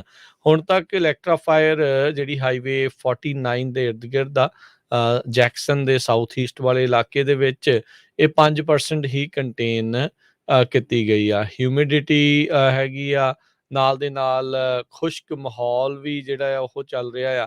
ਇਸ ਅੱਗ ਦੇ ਕਰਕੇ 1250 ਤੋਂ ਵੱਧ ਜਿਹੜੇ ਸਟਰਕਚਰ ਆ ਉਹ ਖਤਰੇ ਦੇ ਵਿੱਚ ਪਏ ਨੇ। 8000 ਤੋਂ ਵੱਧ PG&E ਦੇ ਜਿਹੜੇ ਕਸਟਮਰ ਨੇ ਉੱਥੇ ਉਹ ਬਿਜਲੀ ਤੋਂ ਬਗੈਰ ਨੇ। ਇਹ ਐਮਾਡੋਰ ਤੇ ਕੈਲਾਬਰਸ ਕਾਊਂਟੀ ਦੇ ਵਿੱਚ ਆ ਤੇ ਅੱਜ ਕੱਲ ਇਹ ਪਹਿਲੋਂ 15,000 ਸੀਗਾ, ਹੁਣ ਘਟ ਕੇ 8,000 ਦੇ ਉੱਤੇ ਆਇਆ ਆ। ਸੋ ਕਹਿੰਦੇ ਵੀ ਬਹੁਤ ਸਾਰੀਆਂ ਜਿਹੜੀਆਂ ਡਿਸਟ੍ਰੀਬਿਊਸ਼ਨ ਲਾਈਨਸ ਆ ਉਹਨਾਂ ਨੂੰ ਡੀ ਐਨਰਜਾਈਜ਼ ਕਰਨਾ ਪਿਆ ਤਾਂ ਜੋ ਕੈਲ ਫਾਇਰ ਵਾਲੇ ਇਸ ਅੱਗ ਦੇ ਉੱਤੇ ਕਾਬੂ ਪਾਉਣ ਦੇ ਵਿੱਚ ਉਹਨਾਂ ਨੂੰ ਮਦਦ ਜਿਹੜੀ ਉਹ ਮਿਲ ਸਕੇ। ਸੋ ਇਹ ਹਰ ਸਾਲ ਦਾ ਇਹ ਵਰਤਾਰਾ ਆ। ਇਹਨਾਂ ਮਹੀਨਿਆਂ ਦੇ ਵਿੱਚ ਆਉਣ ਵਾਲੇ ਜਿਹੜੇ ਕਈ ਮਹੀਨਿਆਂ ਤੱਕ ਇਹੀ ਕੁਛ ਜਿਹੜਾ ਉਹ ਚੱਲਦਾ ਰਹਿੰਦਾ ਆ। ਸੋ ਅਸੀਂ ਤਾਂ ਤੁਹਾਨੂੰ ਸਾਰਿਆਂ ਨੂੰ ਬੇਨਤੀ ਕਰਦੇ, ਅਪੀਲ ਕਰਦੇ ਹਾਂ ਵੀ ਜਿੱਦਾਂ ਫਾਇਰ ਫਾਈਟਰ ਤੇ ਜਿੰਨੇ ਵੀ ਲਾ ਇਨਫੋਰਸਮੈਂਟ ਵਾਲੇ ਕਹਿੰਦੇ ਆ, be ready set to go, ਵੀ ਜਾਣ ਦੇ ਲਈ ਤਿਆਰ ਰਹੋ। ਵੀ ਜੇ ਕਿਤੇ ਅਚਾਨਕ ਇਵੈਕੂਏਸ਼ਨ ਦੇ ਆਰਡਰ ਆਉਂਦੇ ਨੇ ਤਾਂ ਤੁਸੀਂ ਜਾਣ ਦੇ ਲਈ ਤਿਆਰ ਬਰ ਤਿਆਰ ਹੋਵੋ। ਜੀ, ਬਿਲਕੁਲ ਇਸੇ ਤਰ੍ਹਾਂ ਕੈਲੀਫੋਰਨੀਆ ਦੇ ਵਿੱਚ ਜਿਹੜੇ ਆਫੀਸ਼ੀਅਲਸ ਆ ਉਹਨਾਂ ਨੂੰ ਇਹ ਕਿਹਾ ਹੈ ਵੀ ਕਿਸੇ ਤਰ੍ਹਾਂ ਵੀ ਤੁਸੀਂ ਹੋਰ ਸਟੇਟਸ ਨੂੰ ਟਰੈਵਲ ਨਾ ਕਰਨ, ਕਿਉਂਕਿ ਕਈ ਪ੍ਰੋਬਲਮਸ ਕੈਲੀਫੋਰਨੀਆ 'ਚ ਚੱਲ ਰਹੀਆਂ। ਆਪਾਂ ਸਾਰਿਆਂ ਨੂੰ ਪਤਾ ਹੀ ਆ, ਡਰਾਊਟ ਦੀ ਬਹੁਤ ਵੱਡੀ ਪ੍ਰੋਬਲਮ ਆ, ਹੁਣ ਫਾਇਰ ਸੀਜ਼ਨ ਹੈਗਾ ਆ, ਹੋਮਲੈਸਨੈਸ ਦੀ। ਪਰ ਇਹ ਖਬਰਾਂ ਆ ਰਹੀਆਂ ਵੀ ਕੈਲੀਫੋਰਨੀਆ ਦੇ ਗਵਰਨਰ ਪਿਛਲੇ ਦਿਨਾਂ ਦੇ ਵਿੱਚ ਮੋਂਟਾਨਾ ਦੇ ਵਿੱਚ ਵਕੇਸ਼ਨ ਕਰਨ ਗਏ ਸੀ। ਉਹ ਹੁਣ ਉਹਨਾਂ ਦਾ ਉੱਥੇ ਕ੍ਰਿਟਿਸਿਜ਼ਮ ਹੋ ਰਿਹਾ ਵੀ ਗਵਰਨਰ ਆਪ ਤਾਂ ਵਕੇਸ਼ਨ ਕਰਨ ਗਿਆ, ਜਿਹੜੇ ਹੋਰ ਗਵਰਨਮੈਂਟ ਦੇ ਆਫਿਸਿਸ ਵਿੱਚ ਕੰਮ ਕਰਦੇ ਆ ਉਹਨਾਂ ਨੂੰ ਅਲਾਉ ਨਹੀਂ ਕੀਤਾ ਜਾ ਰਿਹਾ ਹੈਗਾ। ਸੋ ਇਸ ਤਰ੍ਹਾਂ ਦਾ ਜਿਹੜਾ ਵਿਰੋਧ ਆ ਉਹ ਵੀ ਹੋ ਰਿਹਾ ਹੈ। ਤੇ ਆਪਾਂ ਅਗਲੀ ਖਬਰ ਵੱਲ ਚੱਲੀਏ। ਸਾਊਥ ਅਫਰੀਕਾ ਤੋਂ ਆ ਰਹੀ ਆ। ਸਾਊਥ ਅਫਰੀਕਾ ਦੇ ਵਿੱਚ ਸਰੋਤਿਆਂ ਨੂੰ ਯਾਦ ਹੋਊਗਾ, ਈਸਟ ਲੰਡਨ ਸਾਊਥ ਅਫਰੀਕਾ 'ਚ ਪਿਛਲੇ ਦਿਨਾਂ 'ਚ 21 ਟੀਨੇਜਰ ਬੱਚੇ ਜਿਨ੍ਹਾਂ ਦੀ ਉਮਰ 13 ਸਾਲ ਤੋਂ ਲੈ ਕੇ 18 ਸਾਲ ਤੱਕ ਸੀ, ਉਹਨਾਂ ਦੀ ਮੌਤ ਹੋ ਗਈ ਸੀ ਇੱਕ ਨਾਈਟ ਕਲੱਬ ਦੇ ਵਿੱਚ 2 ਹਫ਼ਤੇ ਪਹਿਲਾਂ। ਸੋ ਹਜੇ ਤੱਕ ਇਹ ਪਤਾ ਨਹੀਂ ਚੱਲ ਸਕਿਆ ਵੀ ਉਹਨਾਂ ਦੀ ਮੌਤ ਹੋਈ ਕਿੱਦਾਂ ਹੈਗੀ ਆ। ਸਾਊਥ ਅਫਰੀਕਨ ਪ੍ਰੈਜ਼ੀਡੈਂਟ ਸਾਇਰਲ ਰਾਮਾਫੋਸਾ ਉਹਨਾਂ ਨੇ ਯੂਲੋਜੀ ਦਿੱਤੀ ਹੈਗੀ ਆ। ਉੱਥੇ ਜਦੋਂ ਫਿਊਨਰਲ ਹੋਇਆ ਉੱਥੇ ਉਹ ਖੁਦ ਪ੍ਰੈਜ਼ੀਡੈਂਟ ਬੋਲੇ ਹੈਗੇ ਆ। 21 ਬੱਚਿਆਂ ਦੇ ਕੋਫਨਸ ਰੱਖੇ ਗਏ ਸੀ। 19 ਉਹਨਾਂ ਦੇ ਵਿੱਚ ਉਹਨਾਂ ਦੀਆਂ ਬੋਡੀ ਸੀਆਂ। 2 ਨੇ ਕਿਹਾ ਵੀ ਅਸੀਂ ਆਪਣੀ ਪ੍ਰਾਈਵੇਟਲੀ ਆਪਣੀ ਸਰਵਿਸਿਜ਼ ਕਰਨੀਆਂ ਹੈਗੀਆਂ। ਸੋ ਇਹ ਸਾਰੇ ਜਿਹੜੇ ਬੱਚੇ ਆ 13 ਸਾਲ ਤੋਂ ਲੈ ਕੇ 17 ਸਾਲ ਦੀ ਉਮਰ ਦੇ ਸੀਗੇ। ਪਰ ਲੀਗਲ ਏਜ ਸ਼ਰਾਬ ਪੀਣ ਦੀ ਉੱਥੇ 18 ਸਾਲ ਆ ਸਾਊਥ ਅਫਰੀਕਾ 'ਚ। ਪੈਥੋਲੋਜਿਸਟ ਜੋ ਸਟੱਡੀ ਕਰ ਰਹੇ ਆ ਵੀ ਡੈਥ ਦਾ ਕਾਰਨ ਕੀ ਹੋਇਆ, ਉਹਨਾਂ ਨੇ ਬਲੱਡ ਸੈਂਪਲਸ ਵੀ ਲਏ ਹੈਗੇ ਆ, ਪਰ ਹਜੇ ਤੱਕ ਉਹਨਾਂ ਦੇ ਰਿਜ਼ਲਟ ਨਹੀਂ ਆਏ। ਪਰ ਇਹ ਗੱਲ ਜ਼ਰੂਰ ਆ ਵੀ ਕਹਿੰਦੇ ਪਈ ਸਾਊਥ ਅਫਰੀਕਾ ਦੇ ਵਿੱਚ ਇਹ ਇੱਕ ਬਹੁਤ ਵੱਡੀ ਪ੍ਰੋਬਲਮ ਆ ਵੀ ਅੰਡਰ ਏਜ ਬੱਚੇ ਸ਼ਰਾਬ ਪੀਂਦੇ ਹੈਗੇ ਆ। ਸੋ ਇਹ ਵੀ ਲੱਗ ਰਿਹਾ ਵੀ ਇਹਨਾਂ ਦੀ ਜਿਹੜੀ ਆ ਸ਼ਰਾਬ ਪੀਣ ਦੇ ਨਾਲ ਹੀ ਮੌਤ ਹੋਈ ਹੈਗੀ ਆ। ਬਹੁਤ ਵੱਡੀ ਗਿਣਤੀ 'ਚ ਕਹਿੰਦੇ ਅੰਡਰ ਏਜ ਟੀਨੇਜਰਸ ਜਿੱਥੇ ਅਲਕੋਹਲ ਸੈਲ ਹੁੰਦੀ ਆ, ਵੇਚਦੇ ਆ ਜਿਹੜੀਆਂ ਦੁਕਾਨਾਂ ਤੇ, ਉੱਥੇ ਮਿਡਨਾਈਟ ਤੋਂ ਬਾਅਦ ਖੜਦੇ ਆ ਤੇ ਉੱਥੋਂ ਲੈ ਕੇ ਪੀਂਦੇ ਆ। ਸੋ ਕਿਸੇ ਤਰ੍ਹਾਂ ਇਹ ਜੋ ਸ਼ਰਾਬ ਸੀ ਉਹ ਗਲਤ ਸੀ, ਜਿਹਦੇ ਪੀਣ ਦੇ ਨਾਲ 21 ਬੱਚੇ ਜਿਨ੍ਹਾਂ ਦੀ ਉਮਰ 13 ਤੋਂ 17 ਸਾਲ ਸੀ, ਜਿਸ ਤਰ੍ਹਾਂ ਮੈਂ ਦੱਸਿਆ, ਉਹਨਾਂ ਦੀ 2 ਹਫ਼ਤੇ ਪਹਿਲਾਂ ਮੌਤ ਹੋ ਗਈ ਸੀ। ਹੁਣ ਉਹਨਾਂ ਦਾ ਜਿਹੜਾ ਫਿਊਨਰਲ ਹੋਇਆ ਹੈਗਾ। ਜੀ, ਜੀ। ਅਗਲੀ ਜਿਹੜੀ ਗੱਲ ਕਰਦੇ ਜਾਈਏ, ਬ੍ਰਿਟਿਸ਼ ਏਅਰਵੇਜ਼ 10,000 ਤੋਂ ਵੱਧ ਆਪਣੀਆਂ ਫਲਾਈਟਾਂ ਕੈਂਸਲ ਕਰਨ ਜਾ ਰਿਹਾ ਹੈਗਾ ਆ। ਇਹ ਲੇਟੈਸਟ ਅਨਾਊਂਸਮੈਂਟ ਕੀਤੀ ਗਈ ਆ। ਇਹਨਾਂ ਨੇ ਅਕਤੂਬਰ ਮਹੀਨੇ ਤੱਕ ਜਿਹੜੀਆਂ ਕੁੱਲ ਅਪ੍ਰੈਲ ਤੋਂ ਅਕਤੂਬਰ ਦੇ ਵਿੱਚ 30,000 ਫਲਾਈਟਾਂ ਜਿਹੜੀਆਂ ਆ ਉਹ ਰਿਮੂਵ ਕੀਤੀਆਂ ਆ। ਲੰਡਨ ਦੇ ਹੀਥਰੋ, ਗੈਟਵਿਕ ਤੇ ਸਿਟੀ ਏਅਰਪੋਰਟਸ ਤੋਂ ਇਹ ਜਿਹੜੇ ਕੈਂਸਲੇਸ਼ਨਸ ਆਏ ਨੇ।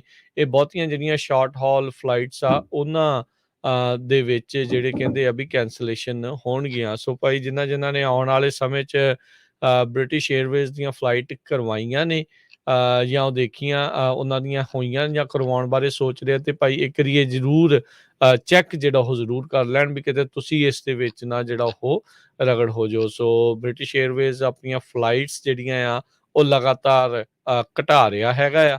ਇਸ ਦੇ ਤਹਿਤ 10,300 ਫਲਾਈਟਾਂ ਜਿਹੜੀਆਂ ਹੋਰ ਆਉਣ ਵਾਲੇ ਅਕਤੂਬਰ ਮਹੀਨੇ ਤੱਕ ਕੈਂਸਲ ਕਰਨ ਜਾ ਰਹੇ ਆ।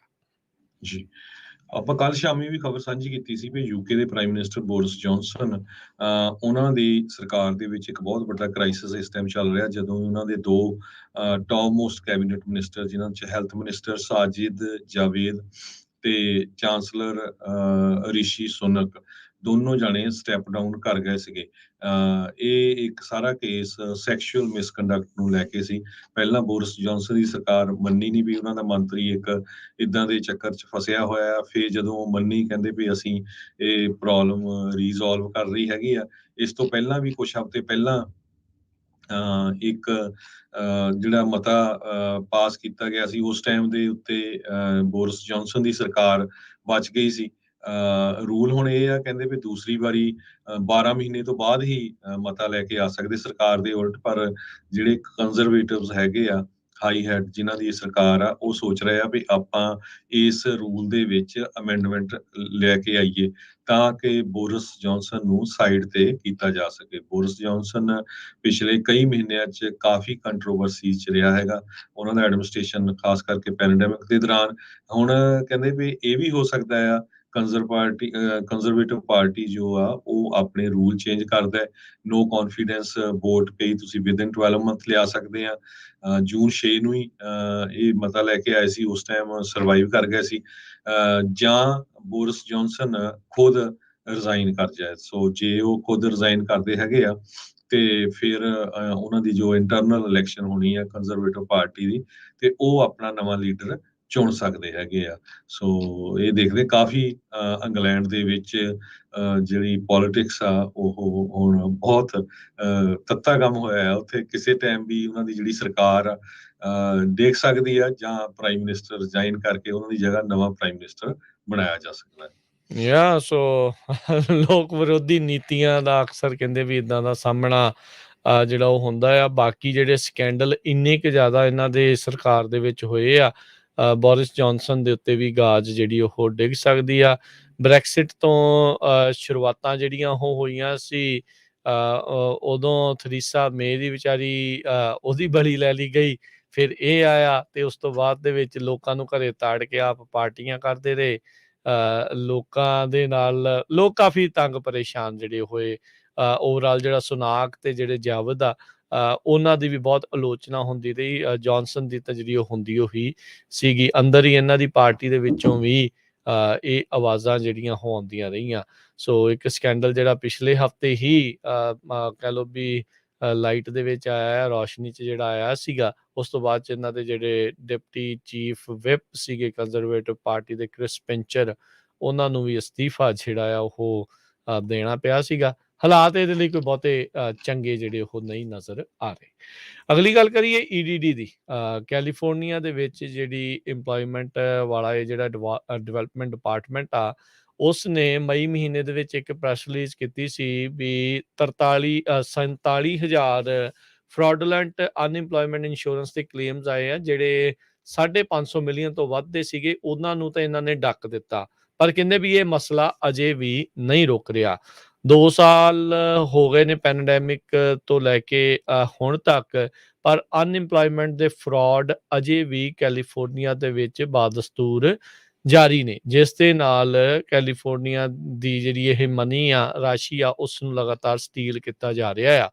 ਕ੍ਰਿਮੀਨਲਸ ਕੀ ਕਰ ਰਹੇ ਨੇ, ਅਪਰਾਧੀ ਵੀ ਲੋਕਾਂ ਦੀ ਆਈਡੈਂਟਿਟੀ ਨੂੰ ਹੀ ਮੋਸਟਲੀ ਸਟੀਲ ਕਰਕੇ ਉਹਨਾਂ ਦੇ ਨਾਮ ਦੇ ਉੱਤੇ ਬੈਨੀਫਿਟਸ ਲੈ ਰਹੇ ਨੇ। ਜੂਨ ਮਹੀਨੇ ਦੇ ਵਿੱਚ ਡੇਵਿਸ ਦੇ ਵਿੱਚ ਰਹਿਣ ਵਾਲੀ ਇੱਕ ਬੀਬੀ ਆ, ਉਸ ਨੂੰ ਘਰੇ EDD ਦੀਆਂ ਚਿੱਠੀਆਂ ਆਉਣੀਆਂ ਸ਼ੁਰੂ ਹੋ ਗਈਆਂ। ਕਹਿੰਦੇ ਵੀ ਉਸ ਤੋਂ ਬਾਅਦ ਦੇ ਵਿੱਚ ਜਦ ਇਹ ਉਦੋਂ ਆ ਰਹੀਆਂ ਜਦੋਂ EDD ਨੇ ਕਿਹਾ ਵੀ ਅਸੀਂ ਫਰਾਡ ਦੇ ਅਟੈਂਪਟਾਂ ਨੂੰ ਜਿਹੜਾ ਉਹ ਰੋਕਿਆ ਹੈਗਾ ਆ।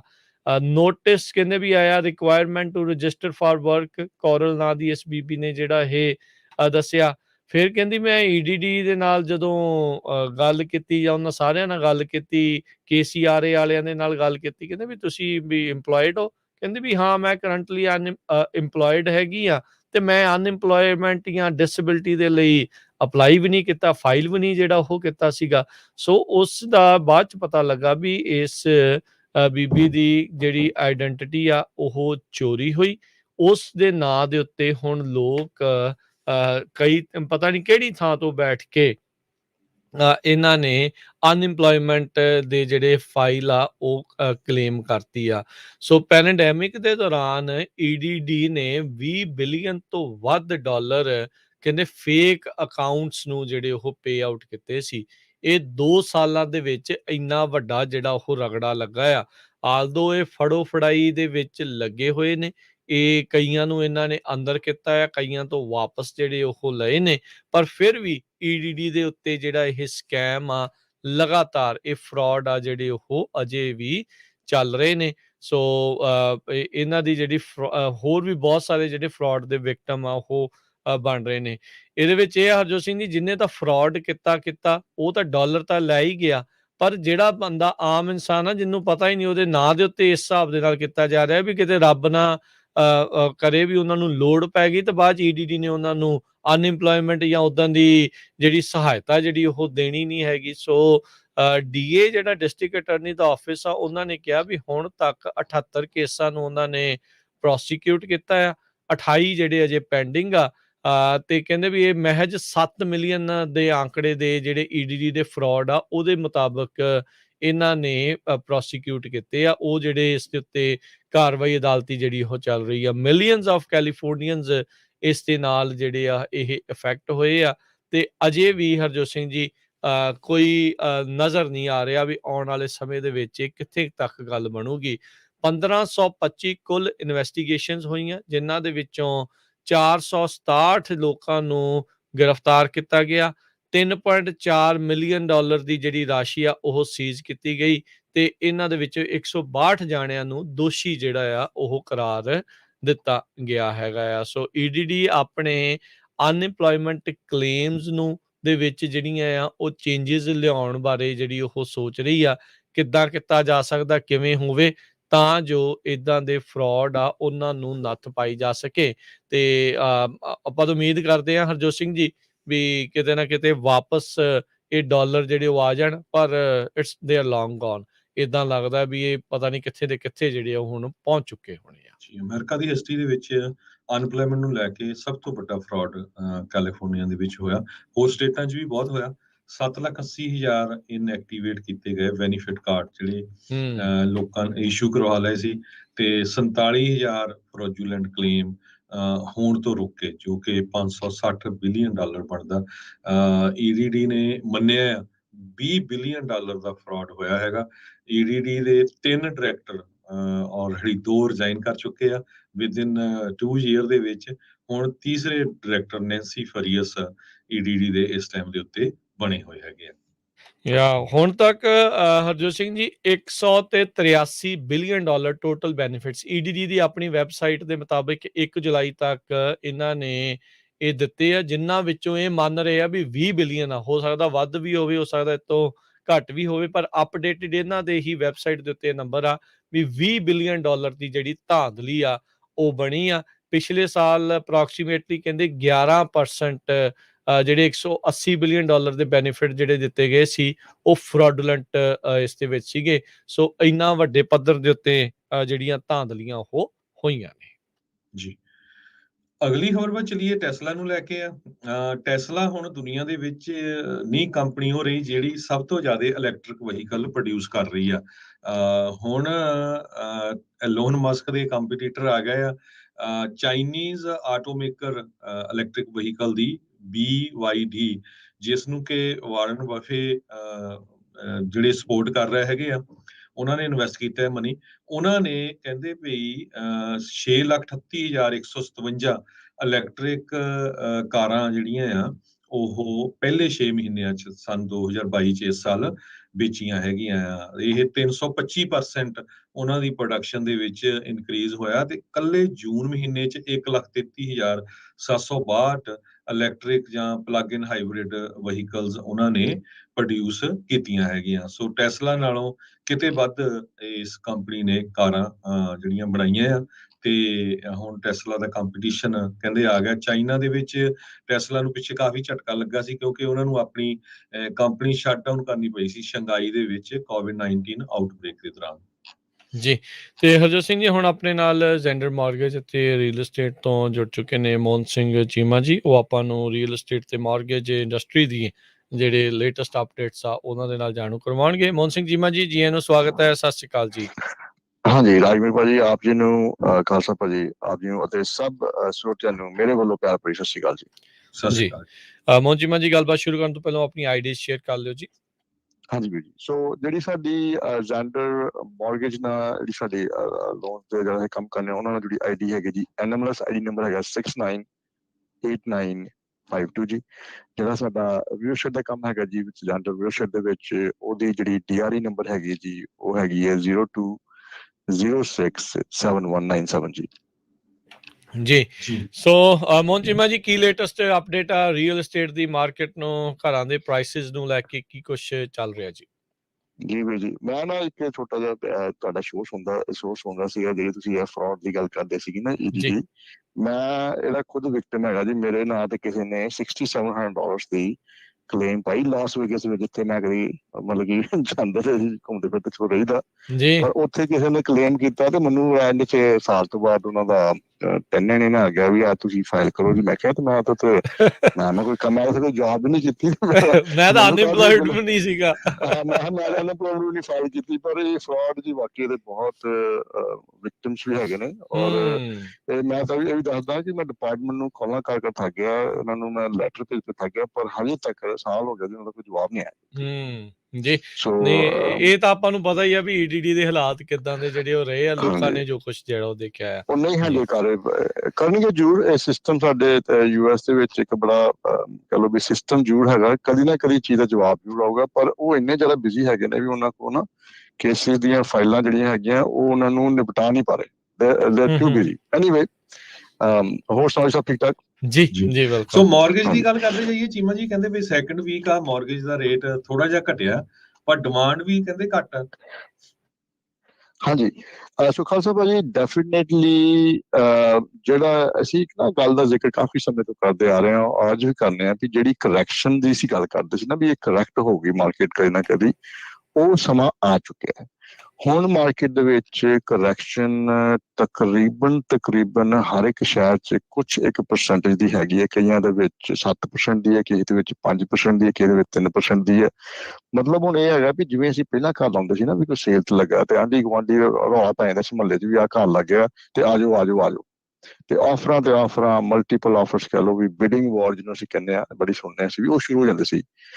ਉਹ ਸਿਲਸਿਲਾ ਇੱਕ ਤਰ੍ਹਾਂ ਦਾ ਮੁੱਕ ਗਿਆ ਹੁਣ ਇਸ ਵੇਲੇ। ਹੁਣ ਕੀ ਗੱਲਬਾਤ ਹੈਗੀ ਹੈ ਵੀ ਜਿਹੜੇ ਘਰ ਸਹੀ ਪ੍ਰਾਈਸ ਤੇ ਲੱਗ ਰਹੇ ਆ, ਉਹਨਾਂ ਦੇ ਵਿੱਚ ਜਿਹੜੇ ਵੈਰੀ ਇੰਟਰਸਟਿਡ ਬਾਇਰਸ ਜਿਹਨਾਂ ਨੂੰ ਵਾਕਈ ਲੋੜਮੰਦ ਜਿਹੜੇ ਹੈਗੇ ਆ, ਉਹ ਘਰ ਜ਼ਰੂਰ ਇਸ ਵੇਲੇ ਲਾ ਰਹੇ ਨੇ। ਪਰ ਨਮੀ ਜਾਂ ਮੰਦੀ ਜਾਂ ਜਿਹਨੂੰ ਕਹਿੰਦਾ ਵੀ ਕੂਲਿੰਗ ਆਫ ਪੀਰੀਅਡ ਜਿਹੜਾ ਹੈਗਾ ਉਹ ਇਸ ਵੇਲੇ ਲਾਗੂ ਹੋ ਗਿਆ ਜੀ। ਹੁਣ ਜਿਹੜੀ ਕਹਿ ਲਓ ਵੀ ਥੋੜੀ ਬਹੁਤੀ ਠੰਡੀ ਹੋਈ ਹੈ। ਫਿਰ ਵੀ ਇੱਕ ਚੀਜ਼ ਦਾ ਮੈਂ ਜ਼ਿਕਰ ਜ਼ਰੂਰ ਕਰਾਂਗਾ, ਕਿਉਂਕਿ ਸਾਨੂੰ ਵੀ ਬਹੁਤ ਕਾਲਾਂ ਆਉਂਦੀਆਂ ਨੇ ਵੀ ਭਾਜੀ ਕ੍ਰੈਸ਼ ਹੋ ਜਾਊਗੀ ਮਾਰਕੀਟ, ਘਰ ਜਿਹੜਾ ਹੈਗਾ ਇਹ 5 ਲੱਖ ਦਾ ਜਿਹਨੇ ਲਿਆ ਸੀ ਉਹ 3 ਲੱਖ ਦਾ ਹੋ ਜਾਊਗਾ ਜਾਂ 4 ਲੱਖ ਦਾ ਹੋ ਜਾਊਗਾ।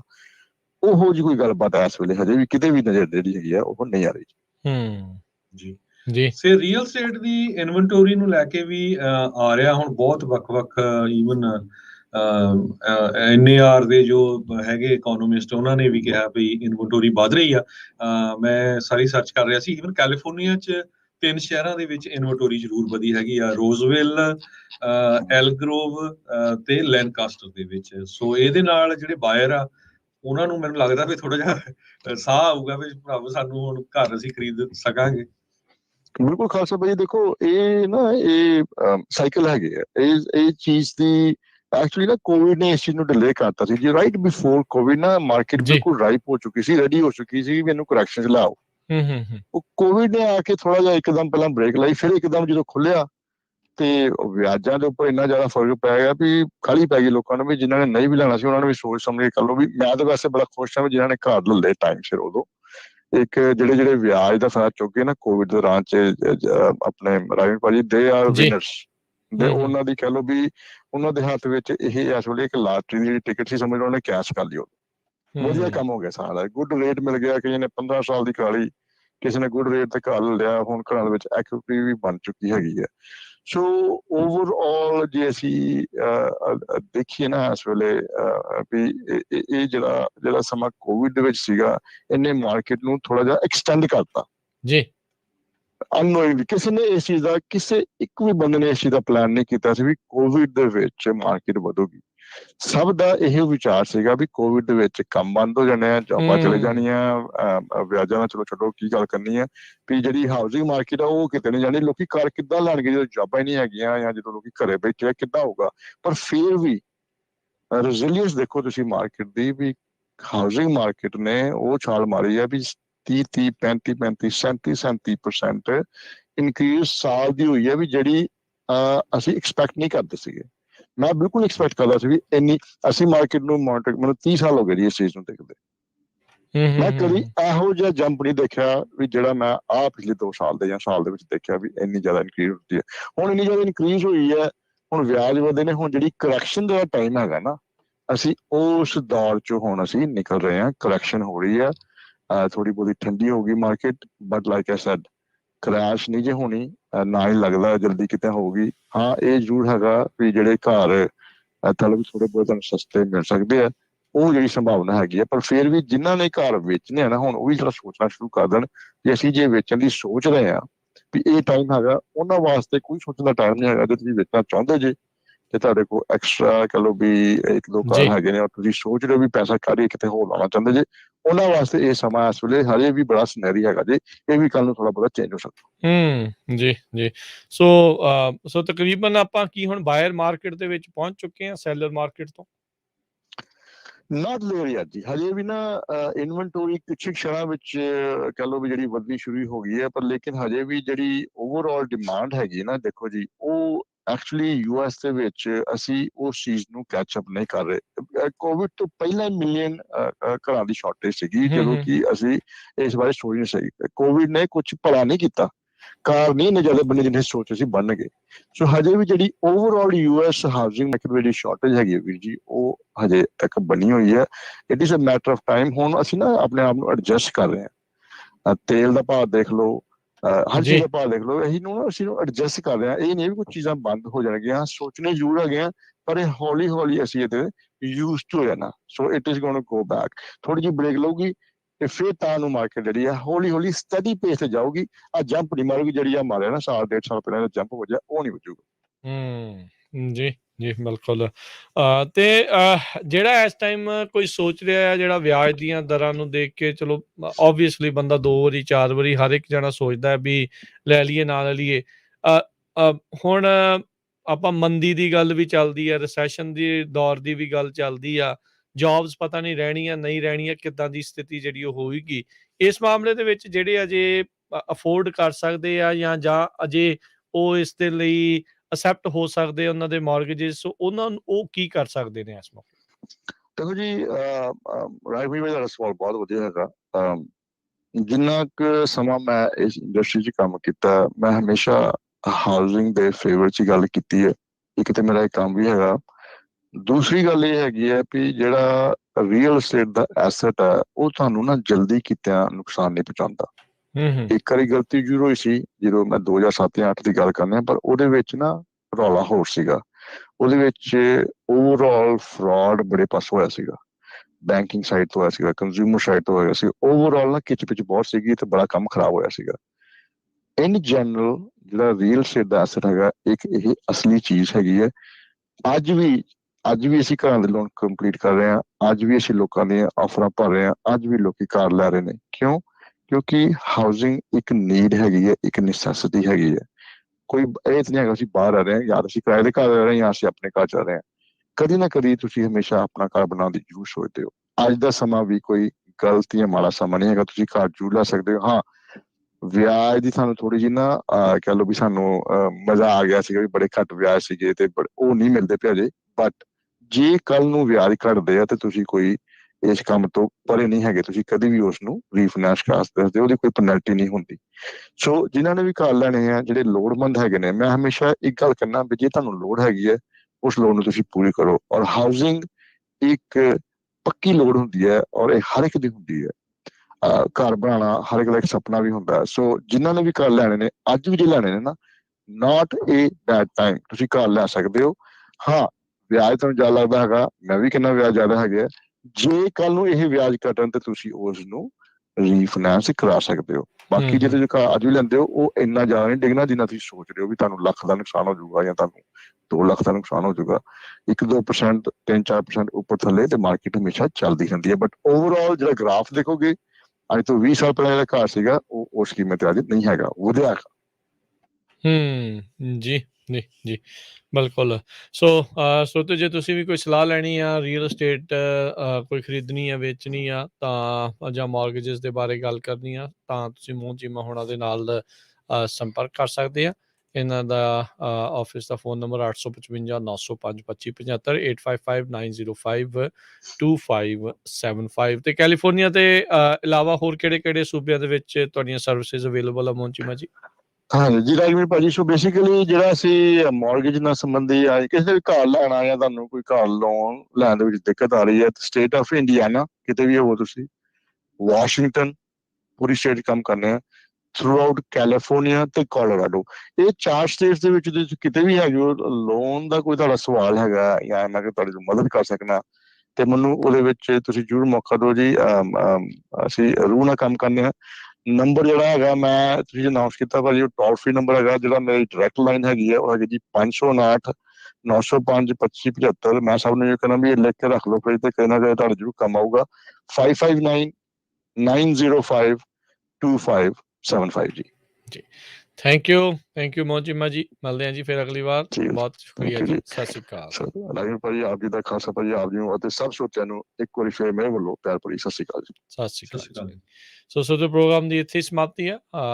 ਹੁਣ ਮਿਲਾਂਗੇ ਅਗਲੀ ਵਾਰ। ਤੇ ਬਾਕੀ ਆਰਟ ਕੈਂਪ ਦੇ ਵਿੱਚ ਬੱਚਿਆਂ ਨੂੰ ਜੇ ਤੁਸੀਂ ਰਜਿਸਟਰ ਕਰਵਾਉਣਾ ਚਾਹੁੰਦੇ ਹੋ ਤਾਂ ਦਿਨ ਥੋੜੇ ਰਹਿ ਗਏ ਆ। 11 ਤਰੀਕ ਤੋਂ ਆਰਟ ਕੈਂਪ ਜਿਹੜਾ ਉਹ ਸ਼ੁਰੂ ਹੋਣ ਜਾ ਰਿਹਾ ਆ ਪੰਜਾਬੀ ਰੇਡੀਓ USA ਦੇ ਫਰੈਜ਼ਨੋ ਸਟੂਡੀਓ ਕੰਪਲੈਕਸ 'ਚ 2125 ਨਾਰਥ ਬਾਰਟਨ ਐਵਨਿਊ 'ਚ। ਬਾਕੀ ਐਤਵਾਰ ਨੂੰ ਜੇ ਤੁਸੀਂ ਗੁਰਦੁਆਰਾ ਸਾਹਿਬ ਦੇ ਦਰਸ਼ਨਾਂ ਤੋਂ ਬਾਅਦ ਦੇ ਵਿੱਚ ਆ ਕੇ ਰਜਿਸਟਰ ਕਰਵਾਉਣਾ ਚਾਹੁੰਦੇ ਹੋ ਵੀ ਤਾਂ ਜੋ ਸੋਮਵਾਰ ਨੂੰ ਸਵੇਰੇ ਭੱਜ ਦੌੜ ਤੁਹਾਡੀ ਜਿਹੜੀ ਉਹ ਨਾ ਹੋਵੇ ਤਾਂ ਐਤਵਾਰ ਨੂੰ ਤੁਸੀਂ ਦੁਪਹਿਰੋਂ ਬਾਅਦ ਆ ਕੇ ਉੱਥੇ 2125 ਨਾਰਥ ਬਾਰਟਨ ਐਵਨਿਊ ਤੇ ਆ ਕੇ ਬੱਚਿਆਂ ਨੂੰ ਆਪਣੇ ਨੂੰ ਰਜਿਸਟਰ ਵੀ ਤੁਸੀਂ ਕਰਵਾ ਸਕਦੇ ਹੋ। 11 ਤਰੀਕ ਤੋਂ ਲੈ ਕੇ 16 ਤਰੀਕ ਤੱਕ ਜਿਹੜਾ ਇਹ ਆਰਟ ਕੈਂਪ ਆ ਉਹ ਰਹੇਗਾ। ਹੋਰ ਜਾਣਕਾਰੀ ਲਈ ਜਾਂ ਬੱਚਿਆਂ ਨੂੰ ਰਜਿਸਟਰ ਕਰਵਾਉਣ ਦੇ ਲਈ ਤੁਸੀਂ ਕਾਲ ਕਰੋ 408-272-5200 4082725200 ਦੇ ਉੱਤੇ। ਤੇ ਹੁਣ ਲੈਂਦੇ ਜੀ ਇਜਾਜ਼ਤ ਮੇਰੇ ਰਾਜਕਨਵੀਰ ਸਿੰਘ ਵੱਲੋਂ ਤੇ ਹਰਜੋਤ ਸਿੰਘ ਵੱਲੋਂ। ਤੁਹਾਨੂੰ ਸਭ ਨੂੰ ਪਿਆਰ ਸਤਿਕਾਰ ਸਹਿ ਨਿੱਘੀ ਜਿਹੀ ਸਤਿ ਸ੍ਰੀ ਅਕਾਲ। ਜਿਉਂਦੇ ਵਾਸਤੇ ਰਹੋ, ਹੱਸਦੇ ਖੇਲਦੇ ਰਹੋ, ਸੁਣਦੇ ਰਹੋ ਤੇ ਦੇਖਦੇ ਰਹੋ ਪੰਜਾਬੀ ਰੇਡੀਓ USA।